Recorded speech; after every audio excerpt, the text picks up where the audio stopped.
მოგესალმებით, მეგობრებო. პირველ რიგში ასევე მადლობას გადავხდი სალომეს და გურამს მოწვევისთვის.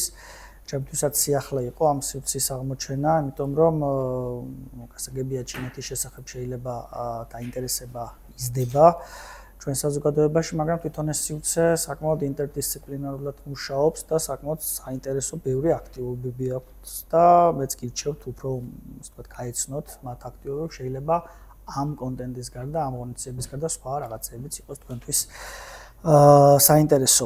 რაც შეეხება ჩინეთს, შალვა გახლავართ ჩიხლაძე, ჩინეთსოდნე, თბილისის სახელმწიფო უნივერსიტეტის და ასევე საქართველოს საერთაშორისო უნივერსიტეტის, თბილისის სახელმწიფო უნივერსიტეტის ლექტორი და საქართველოს საერთაშორისო უნივერსიტეტის ასისტენტ პროფესორი და მუშაობ ჩინეთის შესახებ უკვე თითქმის სადღაც 7-8 წელია. ჩემი ძირითადი ფოკუსი არის ძირითადად ჩინეთის ახალდაუხრეს ისტორია და ასევე ჩინეთის პოლიტიკა. თუმცა გამომდინარე იქიდან, რომ დღევანდელი ჩვენი საზოგადოება იცოდი რომ იქნებოდა სხვადასხვა დარგის სფეროს წარმომადგენელი, ბევრი ვიფიქრე, როდესაც სალომესგან მივიღე შეთავაზება, იმიტომ რომ რა საკითხი შეიძლება აგვიყვო ჩინეთის შესახებ. სიმართლე გითხრათ, გამიჭირდა იმ თვალსაზრისით, რომ ჩინეთი ძალიან დიდია, ძალიან მრავალფეროვანია, შესაბამისად რაიმე ერთი კონკრეტული თემატიკის აღება, ისე რომ მოიცვა მთლიანად ეს ცივილიზაცია არც თუ ისე მარტივია. თუმცა საბოლოო ჯამში შევჯერდით შემდეგ თემატიკაზე სათაურზე ჩინური ცივილიზაციის ისტორიული და თანამედროვე თავისებურებანი და ძირითადად მაინც შევეცდები რომ გაგაცნოთ ამ მართლაც ძალიან საინტერესო საზოგადოების ის თავისებურებანი, რაც გამოარჩევს მანს დანარჩენი მსოფლიოსგან და ასეთ თავისებურებანი როგორც წარსულში, ასევე თანამედროვე პერიოდშიც დამერწმუნდეთ საკმაოდ ბევრია. პირველ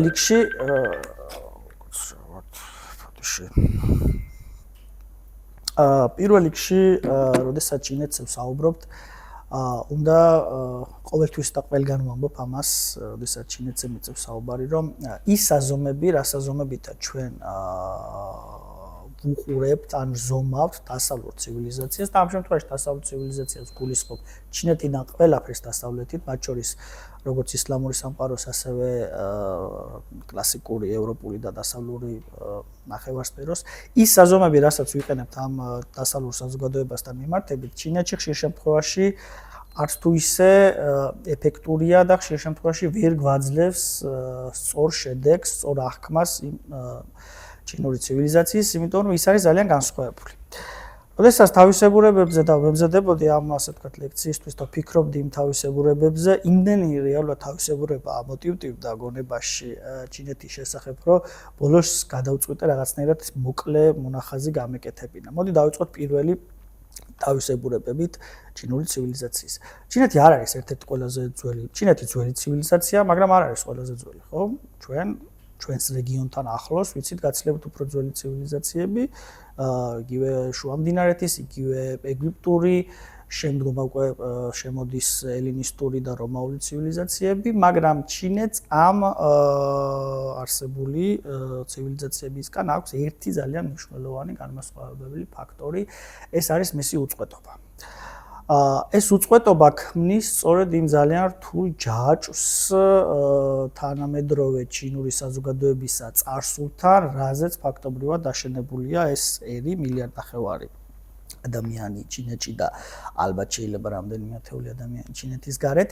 ეს არის ძალიან მნიშვნელოვანი სპეციფიკური დეტალი და სულ მახსენდება, როდესაც პირველად დონალდ ტრამპი გახდა პრეზიდენტი, ის იყო ჩინეთში, პეკინში, აკრძალულ სასახლეში და იქ არის მას და სი ძინპინს შორის საუბარი და ტრამპმა არ ვიცი შეიძლება ისტორიული ინტერესით, ან შეიძლება ცოტა ირონია დავინახე, კითხა რომ ეგვიპტე ხომ უფრო ძველი ცივილიზაციაა ვიდრე ჩინეთი. და ასე ვთქვათ, უდასტურებს ამას კი ნამდვილად ეგვიპტე გაცილებით უფრო ძველია ვიდრე ჩინეთი, მაგრამ ის ასევე აყოლებს, რომ ეგვიპტისგან განსხვავებით ჩინეთი არის უწყვეტი. ანუ ის რომ დღეს თანამედროვე ძველი ეგვიპტური ცივილიზაცია სად გაქრა, რაში აირია, რთულია დაჭერა, იქ გადავიდა ბუნებრივია ბერძნულში, შემდგომ რაღაცეები რომაელებმა წაიღეს რაღაცეები ისლამურში, მაგრამ დღეს ფაქტობრივად არ გვაქვს. ხო? ისევე თუნდაც იგივე ელინისტური ცივილიზაცია, რომელიც ფარავდა ხმელთაშუაზღვისპირეთის და ხმელთაშუაზღვისპირეთიდან და ლამის ჩადიოდა ინდოეთამდე, მაგრამ დღეს უკვე ის ელინისტური რომაული ცივილიზაციები შეერწყა უკვე შემდგომ ქრისტიანულ ღირებულებებს, შემდგომ განმანათლებობა, გეოგრაფიული აღმოჩენები და მივიღეთ ის, რასაც ჩვენ ვეძახით დასავლურ ცივილიზაციებს მეტნაკლებად. მაგრამ ჩინეთში ასეთი გარემოება არ ქონია. ფაქტობრივად სადღაც ძველი წელთაღრიცხვის ჩინებს რო ვკითხოთ 5000 წელი, მაგრამ ეს ცოტა ისეთი საკამათოა და ისტორიულად ვერ დასტურდება, მაგრამ რაც დადასტურებულად ვიცით, ძველი წელთაღრიცხვის მე-16 საუკუნიდან დღემდე მოყოლებული ფაქტობრივად ის ეთნოსი, რომელიც არის დომინანტი დღეს, ხანი ეთნოსი, ფაქტობრივად გაბატონებული არის აღმოსავლეთ აზიის იმ სივრცეში, რომელსაც დღეს დაახლოებით მეტნაკლებად თანამედროვე ჩინეთი ქვია. რა თქმა უნდა, 3500 წლის წინანდელი ჩინელი და დღევანდელი ჩინეთი ბუნებრივი ერთი და იგივე ვერ იქნება და გაიარა მან ძალიან საინტერესო გრადაცია, მაგრამ საინტერესო ის არის, რომ ეს ხანელები არიან იქ, არსად არ წასულან და რეალურად ხანელების დომინაციის ქვეშ შეიქმნა ის უზარმაზარი ცივილიზაცია, რასაც დღეს ჩვენ ვეძახით უწოდებთ ჩინურ ცივილიზაციას.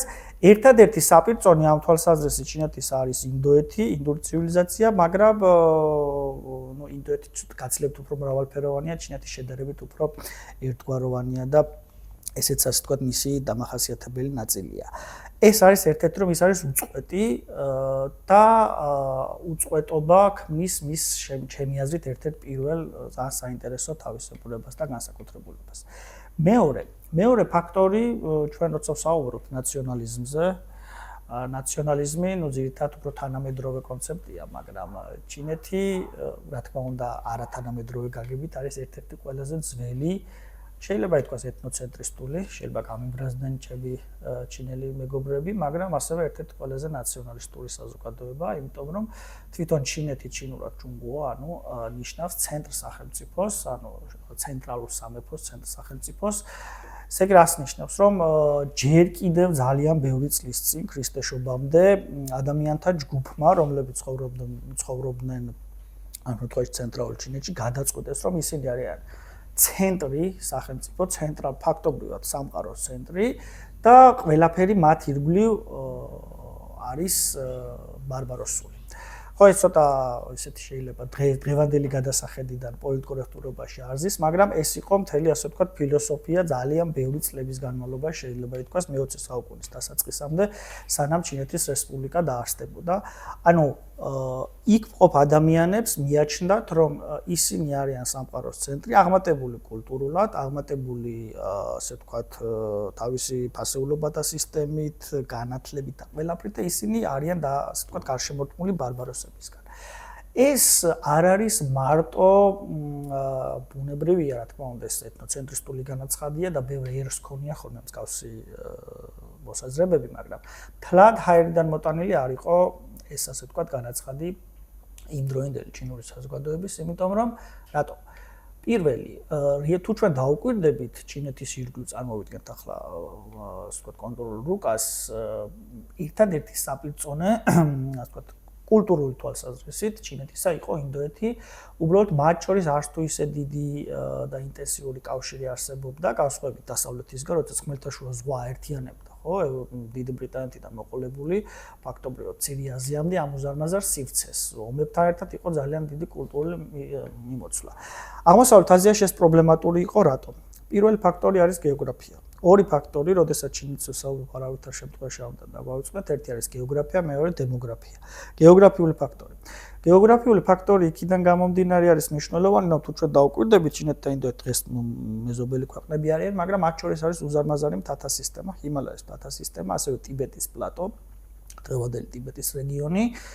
და შესაბამისად და ცენტრალური აზია ზემოთ, ქვემოთ სხვა, ერთ სიტყვით საკმაოდ დიდი ბარიერი არსებობდა და ცენტრალური აზიიდან რომ თუ მოუვლიდნენ უკვე დაკლამაკანისა და გობის უდაბნო და საკმაოდ დიდი გეოგრაფიული ბარიერი არსებობდა ჩინეთსა და ინდოეთს შორის, რა თქმა უნდა არსებობდა ინტერაქცია, ბუდიზმი შევიდა ინდოეთიდან ჩინეთში, მაგრამ ფაქტობრივად იმ უზარმაზარ სივრცეში, რასაც ქვია ხუანხეს იანძის აუზე, ფაქტობრივად წარმოვიდგინოთ ვიეტნამიდან ციმბირის სტეპებამდე და ცენტრალური აზიიდან იაპონია რევოლუციამდე ამ სივრცეში ჩინეთი იყო აი ამ წლების განმავლობაში დაახლოებით როგორც მინიმუმ ალბათ 2000-2300 წლის განმავლობაში ის რაც იყო ჩვენ რეგიონში თავის დროზე რომის იმპერია ალექსანდრე მაკედონელის იმპერია და შემდგომ თუნდაც იგივე სპარსული დინასტიები გულისხმობ კულტურული თვალსაზრისით.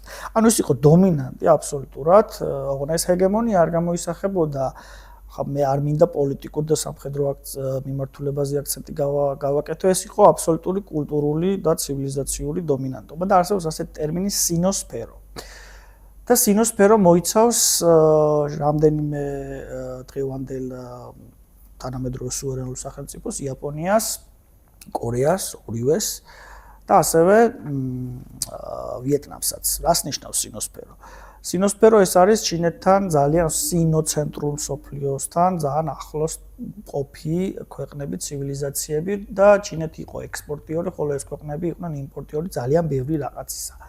აი მაგალითად რომ ვისაუბროთ ბევრს ვაქებ ხო ამ საზოგადოებას რა მისცა ჩინეთმა ამ შემთხვევაში შუა საუკუნეების ჩინეთს გულისხმობ და ადრეული შუა საუკუნეების და ანტიკური პერიოდის ჩინეთმა მის მეზობლებს არსებობს ცნება 4 დიდი გამოგონების შესახებ რომელიც დღეს ძალიან მნიშვნელოვანი დღეს უკვე აღიარებულია მათ შორის ბევრი დასავლური კვლევრების მიერ ჯოზეფ ნითემის მიერ შემოღებული და ეს 4 დიდი ჩინური გამოგონება არის ის გამოგონები, რომლებმაც მართლა შეცვალებს მსოფლიოს ისტორია, მსოფლიოს ჩარხი, იმიტომ რომ არა ეს გამოგონებები როგორ იქნებოდა თანამედროვე მსოფლიო ალბართული წარმოსადგენია. ეს არის დენთი, ეს არის ქაღალდი, ეს არის ბეჭდვის საბეჭდი დაზგა და ეს არის დენთი, ქაღალდი, მოიცადე მეოთხე კომპასი, კი, ნამდვილად კომპასი. ოღონ ის ცოტა ძველებური თავისებური გაგებით კომპასი. წარმოგვიდგენია მსოფლიო დენთის გარეშე, ოღონ საინტერესოა ის ფაქტი, რომ თავდაპირველად ყველა ამ ეს გამოგონებები რეალურად გაცილებით უფრო ეფექტურად გამოიყენა არაჩინურმა სახელმწიფოებმა, ვიდრე თავად ჩინეთმა. ასე მაგალითად, კომპასი ჩინეთში ბევრი სხვადასხვა წყაროების მიხედვით ზოგადად მაგნიტის თვისების შესახებ საკმაოდ ადრე გაიგეჩინლება, მაგრამ უკვე სუნგის დინასტიის დროს, როდესაც თანგის დინასტია ახალი წელთაღრიცხვის საუკუნეში დაეცა და სუნგის დინასტია არსდება, უკვე ჩვენ ვიცით წერილობით, რომ ნამდვილად არსებობდა კომპასი როგორც ასე ვთქვათ სამოგზაურო ინსტრუმენტი, მაგრამ სამწუხაროდ თუ ალბათ მათთვის სამწუხაროდ და ევროპელებისთვის საბედნიეროდ ის არ იქნა აქტიურად გამოყენებული ზღვაოსნობაში, მოგზაურობებში და გეოგრაფიული აღმოჩენები ჩინელებს დაასწრეს ევროპელებმა, მაგრამ აქაც ერთი საინტერესო დეტალია. არსებობდა ერთი ადამიანი, რომელმაც ვასკო და გამაზე, ქრისტეფორე კოლუმბზე და ბევრი ევროპულ მოგზაურებამდე ადრე შემოუარა მაშინდელ ინდოეთის ოკეანეს 7-ჯერ. ეს არის მე-15 საუკუნის დასაწყისი ჭენხე, რომელიც იყო მუსლიმი, მამით ჩინელი და დედით სხვა წყაროების მიხედვით ან არაბი ან სპარსელი, მაგრამ ის იყო მუსლიმი. და მისი მეთაურობით ჩინეთმა მაშინდელი დღევანდელი ქალაქი ნანძინიდან აფრიკის მიმართულებით 7 სხვადასხვა მოგზაურობა ჩაატარა უზარმაზარი გემებით, მაგრამ ისე აღმოჩნდა, რომ იმ დროინდელი პოლიტიკური ელიტისთვის იყო მიუღებელი გეოგრაფიული აღმოჩენები, ისინი თვითონ რომ ეს არ იყო, ასე ვთქვათ, არც მომგებიანი, არც საინტერესო, შესაბამისად ჩინეთს არ მიეცა საშუალება ამ კუთხით განვითარებულიყო, იმიტომ რომ მათ არ ჰქონდათ ამის პირვანდელი საჭიროება, ასე ვთქვათ, სასოფლო საჭიროება. რას გულისხმობ? ისე მივადექით გეოგრაფიას. ჩინეთი ძალიან დიდია. ახლაც დიდია, მაგრამ ასევე დიდი იყო ცინგის დინასტიის დროსაც, მე-17, მე-20 საუკუნის დასაწყის პერიოდში, ასევე დიდი იყო მინგის დინასტიის, ივენის დინასტიის და სხვა დინასტიების დროს და შესაბამისად ფაქტობრივად ყველა ბუნებრივი რესურსი, ადამიანური რესურსი, ყველაფერი რაც ავტარკიულ ეკონომიკას ჭირდებოდა, მოიპოვებოდა ჩინეთში. აქედან გამომდინარე, მათი მოთხოვნილება განსხვავებით პორტუგალიისგან, რომელიც ძალიან ვთქვათ, მცირე მიწიანი ქვეყანაა, თუნდაც იგივე ესპანეთისგან ან ბრიტანეთისგან, ჩინეთში არ იყო ეს საჭიროება, ამიტომ ვერ განვითარდა ეს მიმართულება.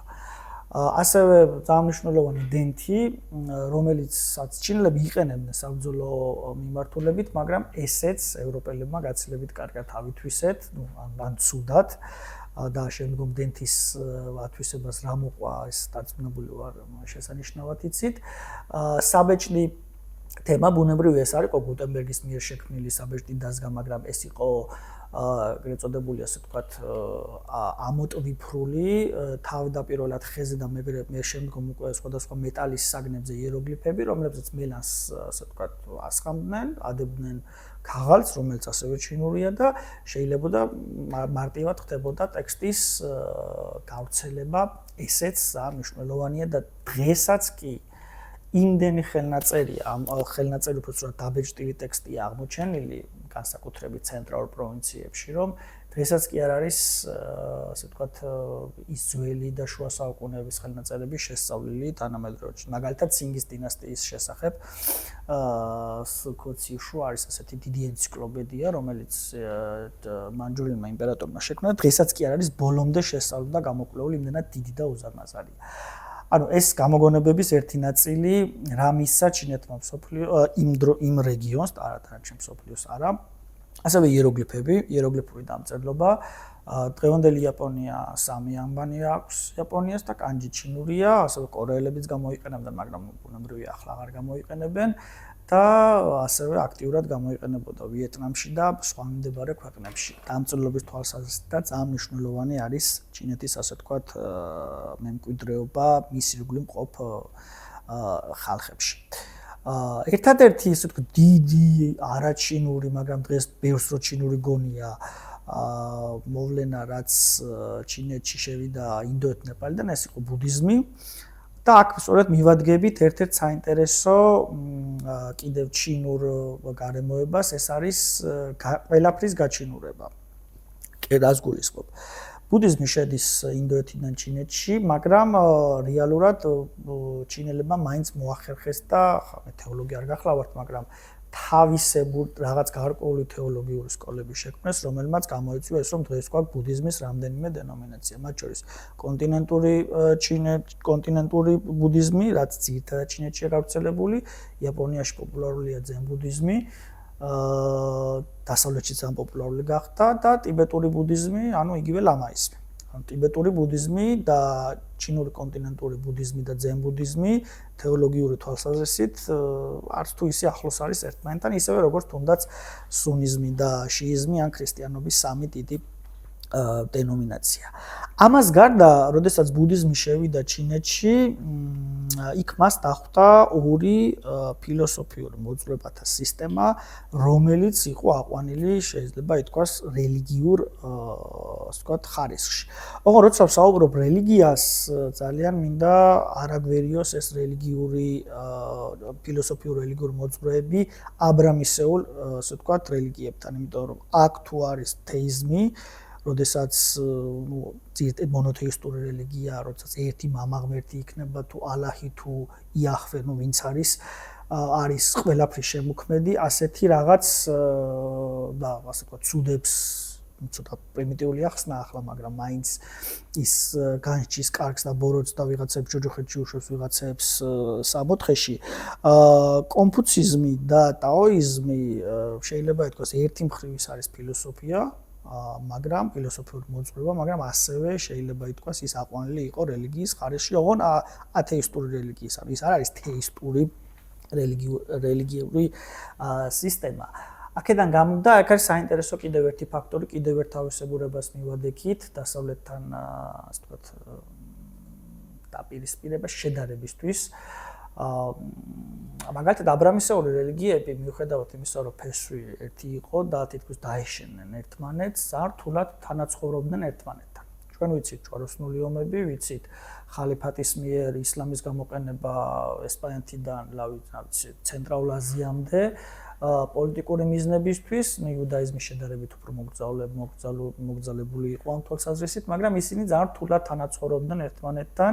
ახლა ბუნებრივია ტოლერანტი თანამედროვე სამყაროში ეს აღარ არის რაღაც ისეთ განსაკუთრებული და თუნდაც კავკასიის მსგავს რეგიონში, თბილისშიც გვიან თუნდაც იგივე დავით აღმაშენებლის დროს ან გვიანდელ შუა საუკუნეებში ეს არ იყო რაღაც განსაკუთრებული, მაგრამ ევროპაში არც თუ ისე მარტივი მიმღებლობა იყო. და პირიქითაც ხო შესაბამისად ჩინეთში ასეთი მიუღებლობა ამ სხვადასხვა რელიგიურ დენომინაციებს შორის გულისხმობ ჩინურ კონფუციის ბუდიზმსა და ტაოიზმს შორის არ არის და მათ რაღაცნაირად მოახერხეს ერთმანეთში აბსორბაცია.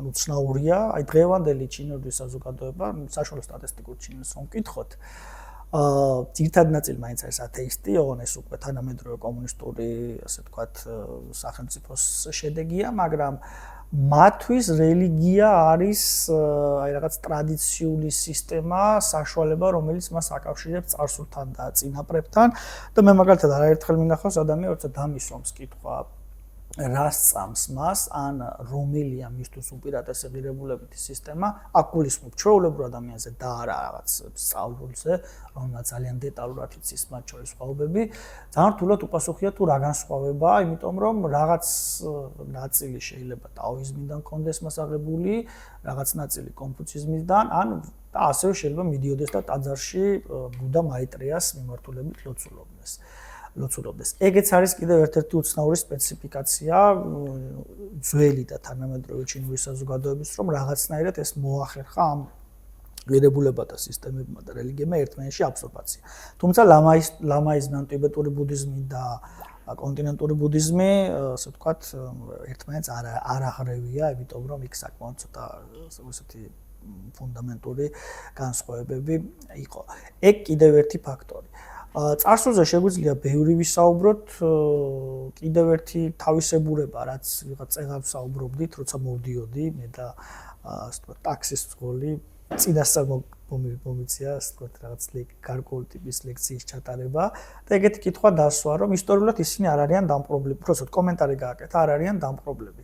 ეს საინტერესო მიგნება და გარკვეულწილად უცნაურიც, იმიტომ რომ ხშირ შემთხვევაში, როცა არა მხოლოდ ჩინეთით დაინტერესებული სპეციალისტები, ჩვეულებრივ ადამიანებს უჭირთ იმის საქმე, თუ რატომ არ დაარსეს მაგალითად ჩინელებმა კოლონიები, რატომ არ დაარსეს, რატომ არ აწარმოეს ფართომასშტაბიანი დამპყრობითი ომები, როცა მათ ამის ფინანსური, სამხედრო, ტექნოლოგიური შესაძლებლობაც ჰქონდათ, ხო, ძალიან უცნაურია.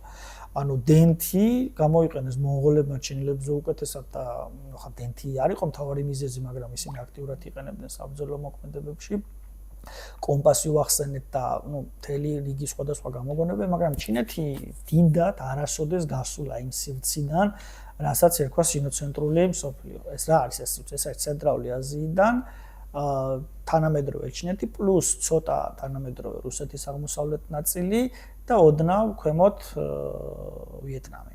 ეს მონაკვეთი არასოდეს არ გასულა. ამას ჰქონდა რამდენიმე მიზეზი. რთულია თანამედროვე ჩინელებს რომ ვკითხოთ. ისინი ამბობენ, რომ ეს იყო მათი მშვიდობიანი ბუნების გამოხატულება.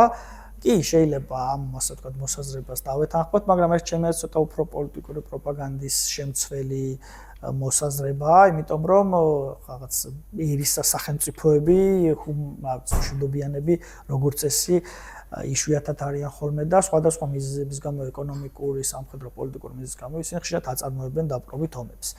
მიზეზი ძირითადი ერთ-ერთი ამისა, თუ რატომ არ გავიდა ჩინეთი, ასე ვთქვათ, აგრესიულად მის საზღვრებს გარეთ, იყო კიდევ ერთხელ მივუბრუნდეთ დემოგრაფიას, გეოგრაფიას და აქ უკვე დავამატოთ პოლიტიკური ელიტის მენტალიტეტი. დავიწყოთ გეოგრაფიით, როგორც ვახსენე ჯერ კიდევ ძალიან რთული გეოგრაფიული ბარიერები იყო ჩინეთიდან დასავლეთით და ისინი რომ გამოსულიყვნენ დასავლეთით, ტაკლამაკანისა და გობის უდაბნო, რომელიც ურთულესი გადასალახი იყო არა მხოლოდ არა როგორც ჯარისთვის, ასევე თუნდაც ვაჭრებისთვისაც და სწორედ ეს აბრეშუმის გზის იდეაც იმიტომ არის ესეთი პოპულარული, რომ პირველად როდესაც ჭანგციანმა გადალახა ეს უდაბნო და შევიდა ცენტრალურ აზიაში, გაიჭრა ასე ვთქვათ ეს შესაძლებლობა, მაგრამ ძალიან რთული იყო გადაადგილება, იმიტომ რომ ეს არის უზარმაზარი სივრცე. ჩრდილოეთით არის ციმბირის ტაიგები, გაუვალი, რა ვიცი, ასეულობით კილომეტრზე, რომ ადამიანი ახლა არ ჭაჭანებს და მაშინ მით უმეტეს. აღმოსავლეთით იყო ზღვა, მაგრამ ჩინეთი არის სახმელეთო ცივილიზაცია, ეს არ არის საზღვაო ცივილიზაცია და ხშირ შემთხვევაში ზღვა მათთვის იწვევდა, ამაში მეგონი ქართველები და ჩინელები უგავართ ერთმანეთს, გარკვეულწილად შიშებს, ამიტომ მიუხედავად იმისა, რომ ჩინელი ვაჭრები თავიანთი ჯანგ გემებით ვაჭრობდნენ და იყენებდნენ ჩინეთის ზღვას, ისინი არასოდეს არ წასულან ძალიან შორს თუ არ ჩავთვლით ჭენქეს. ეს არის მე-15 საუკუნის პირველი ნახევარი 1403 თუ 4 წლიდან 1430 წლამდე, როცა მან მთელი ინდოეთის ოკეანე, ასე ვთქვათ, გამოიკვლია საფუძვლიანად. ამ კონკრეტული შემთხვევის გარდა ფაქტობრივად ჩვენ არ გვყავს, ასე ვთქვათ, ჩინელი საზღვაო მოგზაურები, რომლებმაც მთელ მსოფლიოს შემოუარეს, მე გულისხმობ ადრეულ ან შუა საუკუნეების ცოტა გვიანდელ პერიოდში. ну მით უმეტეს ანტიკურ პერიოდშიც. და რაც შეეხება ფილოსოფიური მოძღვრება. უცნაურია, მაგრამ კონფუციზმის როგორც ფილოსოფიური მოძღვრების ერთ-ერთი მთავარი ქვაკუთხედი არის წესრიგი და ამ წესრიგის და ჰარმონია და წესრიგისა და ჰარმონიის შესანარჩუნებლად არის შექმნილი მთელი რიგი წესები, რიტუალები, მათ შორის იერარქიულობა, რომლებიც დღემდე, ასე ვთქვათ, ძალიან ძლიერად არის შენარჩუნებული ჩინურ საზოგადოებაში. იერარქიულობა და იმ იერარქიაზე დაფუძნებული, ასე ვთქვათ, უთანასწორობა საერთოდაც არ ითვლება არასამართლიან და ცუდ მოვლენად ჩინეთში, იმიტომ რომ ეგ ჯერ კიდევ დაახლოებით 2500 წელი ეს კონცეფცია ტრიალებს იმ საზოგადოებაში. კიდევ ერთი ფაქტორი კონფუციზმის თემას რომ ეს არის გარკვეულწილად აღმატებულობა სხვაზე და ასე ვთქვათ ნაციონალისტური ან ეთნოცენტრისტული ხედვა რომ სხვამ რა უნდა ასწავლოს სამყაროს ცენტრ ქვეყანას და რეალურად ეს მართლა არსებობდა ერთ პატარა მაგალითს გეტყვით 1793 წელს ბრიტანეთმა გააგზავნა მისია, დიპლომატიური მისია ჩინეთში, რომ დაემყარებინათ ოფიციალური დიპლომატიური ურთიერთობა და ასე ვთქვათ, დაეწყოთ ვაჭრობა და ასე შემდგომ 1793 წელს. ჩინური პოლიტიკური ელიტა ჩაიყო შოკში, როგორ გაბედა ვიღაც კუნძულიდან წამოსულმა სახელმწიფოს ელჩმა და მოინდომა რომ ბრიტანეთის მონარქი, რომ იმ შემთხვევაში ჯორჯ მესამე იყო თუ სწორად მახსოვს, როგორ ბედავდა და უტოლებდა თავს ზეცის შვილს, ანუ იმპერატორს და როგორ აპირებდა მასთან თანასწორ უფლებიანი, ასე ვთქვათ, ურთიერთობების დაწყებას. ეს მათთვის იყო შოკი და კიდევ უფრო საინტერესო მაგალითს გეტყვით.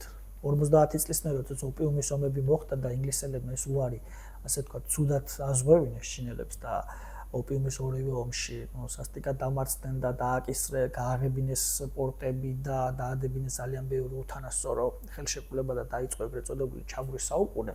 იქ არის ერთი საინტერესო პერიოდი, ერთი საინტერესო წერილი, როდესაც ჩინეთის საიმპერატორო კარი უგზავნის წერილს ბრიტანეთის მონარქს, დამარცხებული ჩინეთი აქ ერთი დეტალია, დამარცხებული ჩინეთი უგზავნის წერილს ბრიტანელ მონარქს და ეუბნება რომ იმპერატორი მისი დიდსულოვანი ბუნებიდან გამომდინარე მზადა მიუტოვოს ბრიტანეთის მონარქს ეს ჩადენილი დანაშაული შესაბამისად და ამიტომ ის მოუწოდებს რომ ეს გაიყვანოს ჯარები ბრიტანეთმა და ეს ასე ვთქვათ ეს შეცოდებანი ეს უღირსი საქციელი ცისქვეშეთში მას მიეტევება ბრიტანელები რა თქმა უნდა მე-19 საუკუნის ბრიტანეთი უკვე საზღვაო იმპერია მოკლნენ სიცილით და გააგრძელეს ის რაც გააგრძელეს კიდევ ბევრი ათეული წელი მაგრამ ეს ძალიან დიდი ხანი დაჭირდა ჩინეთს რომ ეს მენტალიტეტი ჩინეთის პოლიტიკურ ელიტას დაეძლია რომ იმპერატორი არის ზეცის შვილი. სხვა შორის ეს პოლიტიკური ელიტების ძალიან ზაყვარი ფანდი იყო არა მხოლოდ ჩინეთში, თუნდაც იაპონიაშიც ასევე იმპერატორი იყო ამატერასუს შთაომავალი და იმპერატორს და იაპონიაში ეს იყო ძალიან საშინელება, როდესაც მეორე მსოფლიო ომში ზეცის შვილის მეთაურობით ისინი ბრძოლაში დამარცხდნენ, შოკში იყვნენ და თავის დროზე იგი ესეთივე შოკი დაემართა ჩინელებს მე-19 საუკუნეში, როდესაც ლამის ყველა კოლონიურმა სახელმწიფომ მათ რაღაც ნაწილები წაართვა ან რაღაც ფაქტორიები გახსნეს და საზოგადოება ვერ იგებდა, როგორ შეიძლებოდა მომხდარიყო ის, რომ ზეციშვილის მმართველობის პირობებში ისეთი ქაოსი ყოფილიყო, რა ქაოსიც მე-19 საუკუნეში იყო. და ისინი, ესე ვთქვათ, მაგეთ ზეციური მანდატი, ეს თიენმინგი ჩინურად იყო, რომ მისი ლეგიტიმაცია მოდიოდა პირდაპირ ღმერთიდან. ეს აბსოლუტური მონარქია იყო ჩინეთში 1911 წლამდე, არასოდეს არ ყოფილა კონსტიტუციური მონარქიის მსგავსი ელემენტები. 1898 წელს ცადათ რაღაც გარკვეულმა ჯგუფმა, მაგრამ კონსერვატორებმა ის, ასე ვთქვათ, ჩააჩუმეს. და შესაბამისად ესაც იყო ერთ-ერთი მიზეზი, რომ სწავლულები ხშირ შემთხვევაში ბლოკავდნენ და ჭენქხეს ფლოტი ფაქტობრივად იქნა განადგურებული, იმიტომ რომ პოლიტიკურმა ელიტამ მაშინდელმა მე-15 საუკუნეში და მანამდეც და მერეთაც მონღოლებს თუ არ ჩავთვლით იუანის დინასტიას, ისინი თვლიდნენ, რომ არაფერი არ ჭირდებოდა ჩინეთს ესწავლა გარესამყაროსგან პირიქით. მათ შეეძლოთ ესწავლებინათ და ის რეალურად იმ მარტივი მიზეზის გამო, რომ თავიანთ რეგიონში აღმოსავლეთ აზიაში მართლა იყვნენ კულტურული, პოლიტიკური, ეკონომიკური ყველანაირი ჰეგემონები, ეგონათ რომ პლანეტის მეორე ნაწილზეც, ასე ვთქვათ, ისეთივე დაბალგანვითარებული ხალხი ცხოვრობდა, როგორც მაგალითად ციმბირის სტეპებში. მაგრამ რეალურად ეს ასე აღმოჩნდა, ასე არ იყო და ინდუსტრიალიზაციამ გაიარა ჩინეთის გარეშე და რეალურად თანამედროვე გამოკვლევებით მე-19 საუკუნის დასაწყისში ჩინეთის ცინგის დინასტიის ეკონომიკა იყო მთლიანი მსოფლიო ეკონომიკის დაახლოებით 25 ძართულია, ბუნებრივია ზუსტი სტატისტიკური მონაცემები, მაგრამ 25-დან 30%-მდე. და ეს ფაქტობრივად მესამედი პლანეტის ეკონომიკის, გაცილებით დიდი ვიდრე იმდროინდელი თუნდაც ევროპული სახელმწიფოების, მათ შორის იმპერიების, რუსეთის, დიდი ბრიტანეთის, ავსტრია-უნგრეთის და პრუსიის და ასე შემდგომ. მაგრამ მოხდა ისე, რომ ინდუსტრიალიზაციამ ჩინეთს აუარა გვერდი და მე-19 საუკუნე იყო დეგრადაციის, შეიძლება ითქვას 100 წლიანი პერიოდი, როდესაც იმდენი აჯანყებები და იმდენი ომები მოხდა, რომ დაიწყო, მე მგონი შეიძლება დილამდე მოგვიწიოს აქ ყოფნა, როგორც გარემეზობლებთან კონფლიქტი, ასევე შიდა აჯანყებების სხვადასხვა სოციალური და პოლიტიკური ფაქტორებით გამომდინარე.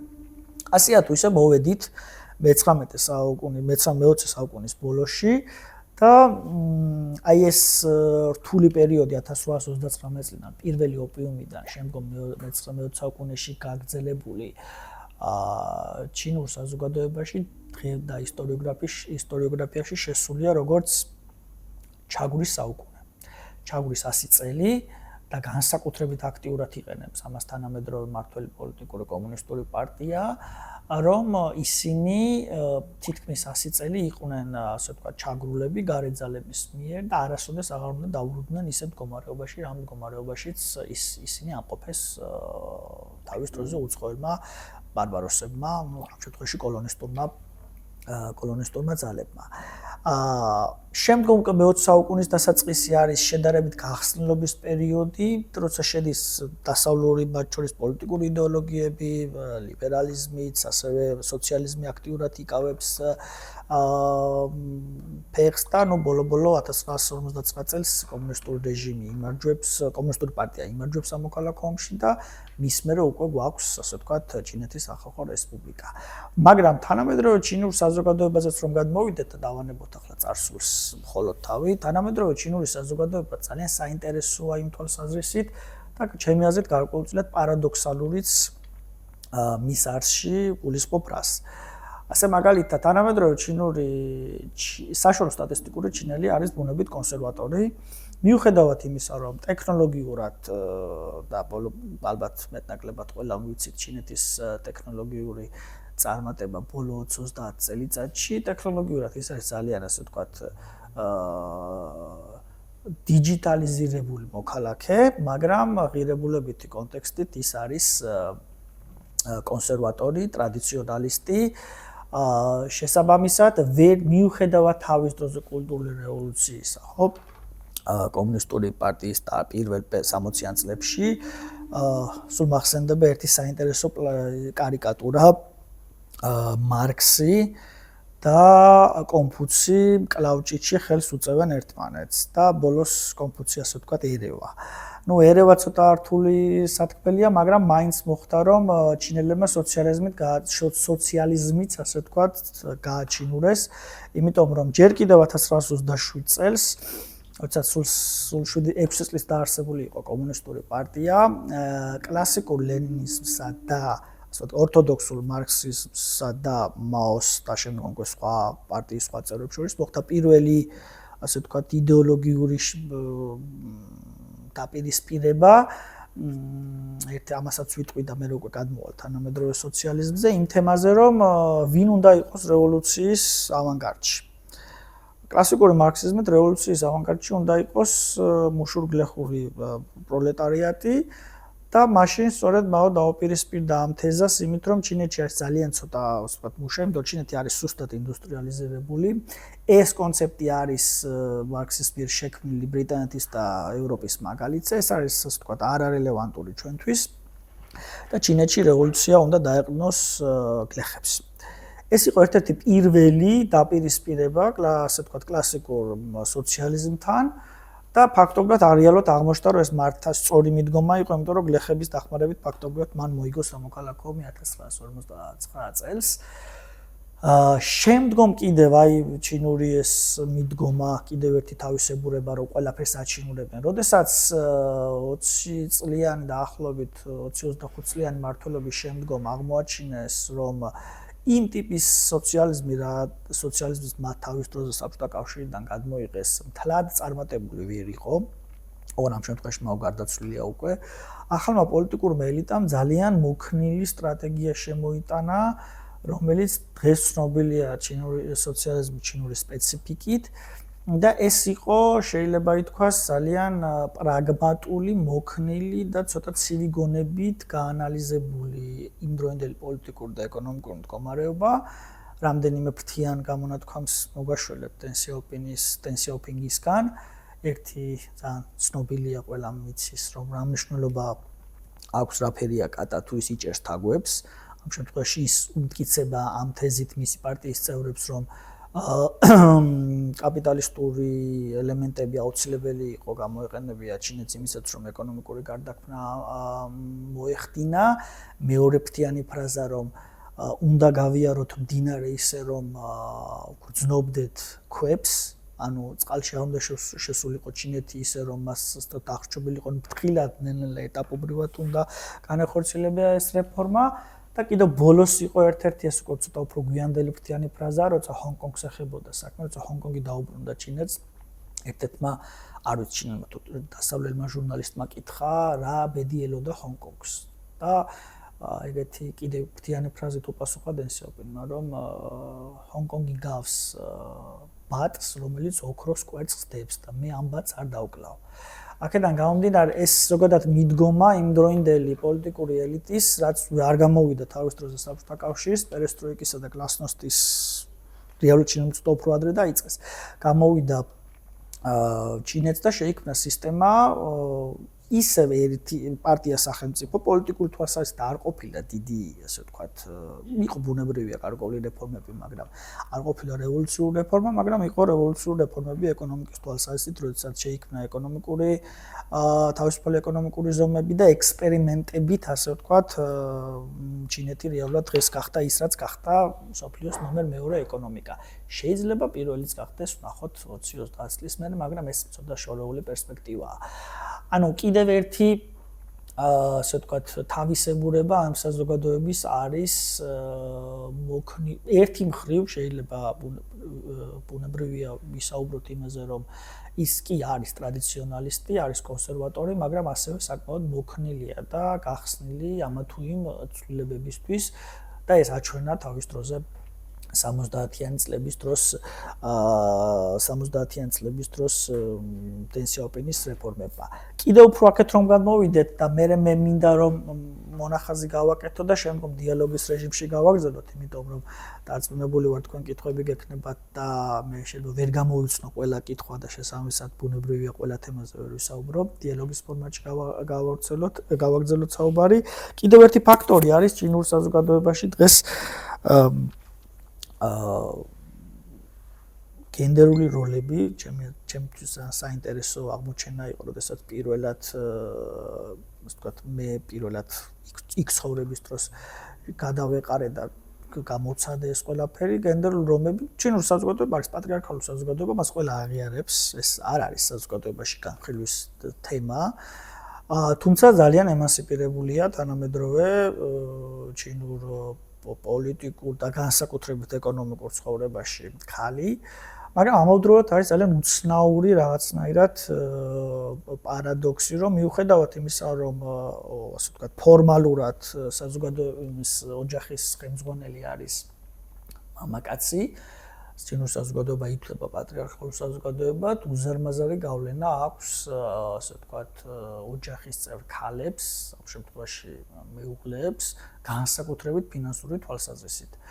უცნაურია, მაგრამ გაცილებით უფრო გავლენიანი არიან ვითომ ჭრილში მყოფი ჩინელი ქალები ყველანაირ საქმეში, ვიდრე მაგალითად თუნდაც ემანსიპირებული დასავლელი ქალები, რომლებიც ასე ვთქვათ, არიან უფრო წინ და უფრო მკაფიოდ გამოხატული ამა თუ იმ ფორმაში. და კიდევ ერთი მაგალითი ამახსენდა, ძალიან საინტერესო ლექტორი გვყავდა სოციოლოგიის ქალბატონი და ეს გვიყვებოდა მისი და მისი მეგობრის საუბარს, რომ მისი მეგობრის, ანუ ქალი მეგობრის და ქალის მეუღლე იყო ძალიან მაღალი თანამდებობის პირი ჩინეთის კომუნისტურ პარტიაში, ერთ-ერთი სადისციპლინო კომიტეტის რაღაც მაღალ წევრი, რომელსაც ყველას ეშინოდა, იმიტომ რომ ეს სადისციპლინო კომისია რო შევიდოდა რამ დაწესებულებაში, ნუ ის ძალიან ცუდის მომასწავლებელი იყო და როგორც ეს ლექტორი ყვებოდა ხოლმე, მეგობარი ხუმრობს, რომ ნახევარჩინე ჩემი ქვის ეშინია და ჩემ ქმარს ჩემი ეშინია სახლში. ანუ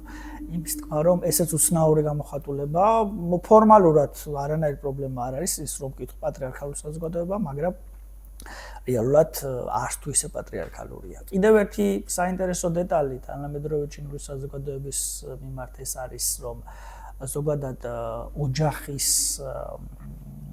კულტი და ნათესაობაზე დაფუძნებული ეს ურთიერთობები, ეს networking-ს, რასაც ეძახიან ხოლმე, ესეც ძალიან მნიშვნელოვანი და ძალიან ძლიერია. ამიტომ ჩინეთში შევხვდებით, არ მხოლოდ ჩინეთს, შორის აზიაში შევხვდებით ძალიან ბევრ საოჯახო ბიზნესებს, ფენომენს და იქ ძალიან ძლიერია ხოლმე ეს, რომელსაც შორის ვალდებულებები მოყვება, ეს კლიენტილიზმი, პატრიმონიალური კლიენტილისტური დამოკიდებულება, რაც სხვათა შორის კარგთან ერთად არის, ასე ვთქვათ, ერთ-ერთი კულტურული ამხსნელი ფაქტორი კორუფციისა, იმიტომ რომ ეს ვალდებულებები, ნათესაობრივი და ოჯახური ვალდებულებები ხშირად უბიძგებს ადამიანებს რაღაც ისეთის გაკეთებისკენ, რაცაც შეიძლება თავის დროზე მათ თავისუფლად არ გაეკეთებინათ და კიდევ ერთი მაგალითი იგივე ადამიანი წერა ლექტორი, როცა საუბრობდით, როცა ამ თემას გვაცნობდა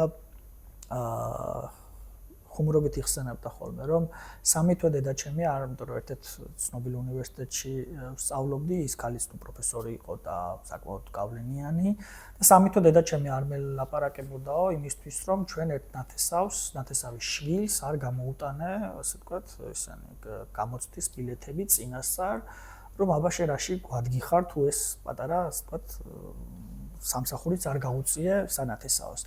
ესე უცნაური მომენტია შესაბამისად ეს კლიენტილისტური მიდგომა საკმაოდ ძლიერია სხვათა შორის თანამედროვე ჩინეთში, რომელსაც აქვს თავის დადებითი, იმიტომ რომ საკმაოდ კარგად მუშაობს სხვათა შორის ბიზნესის თვალსაზრისით, მაგრამ ზოგ შემთხვევაში ასევე არის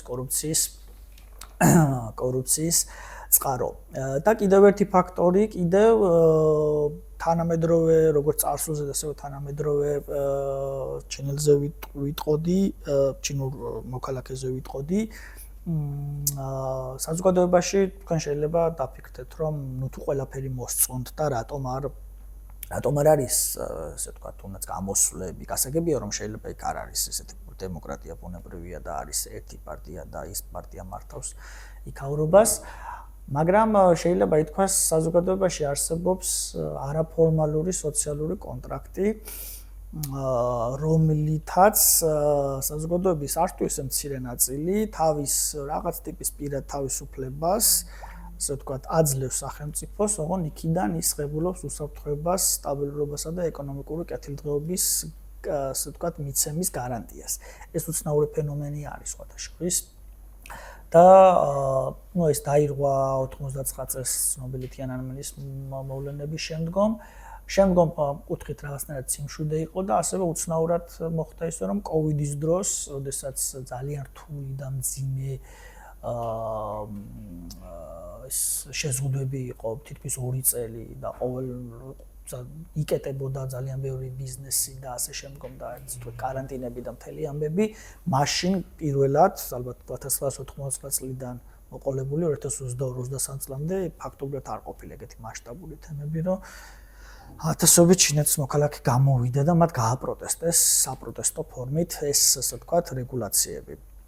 თუმცა, მე შემდგომ სხვათა შორის ძალიან ძლიერ, ძალიან გავლენიან და ავტორიტარულ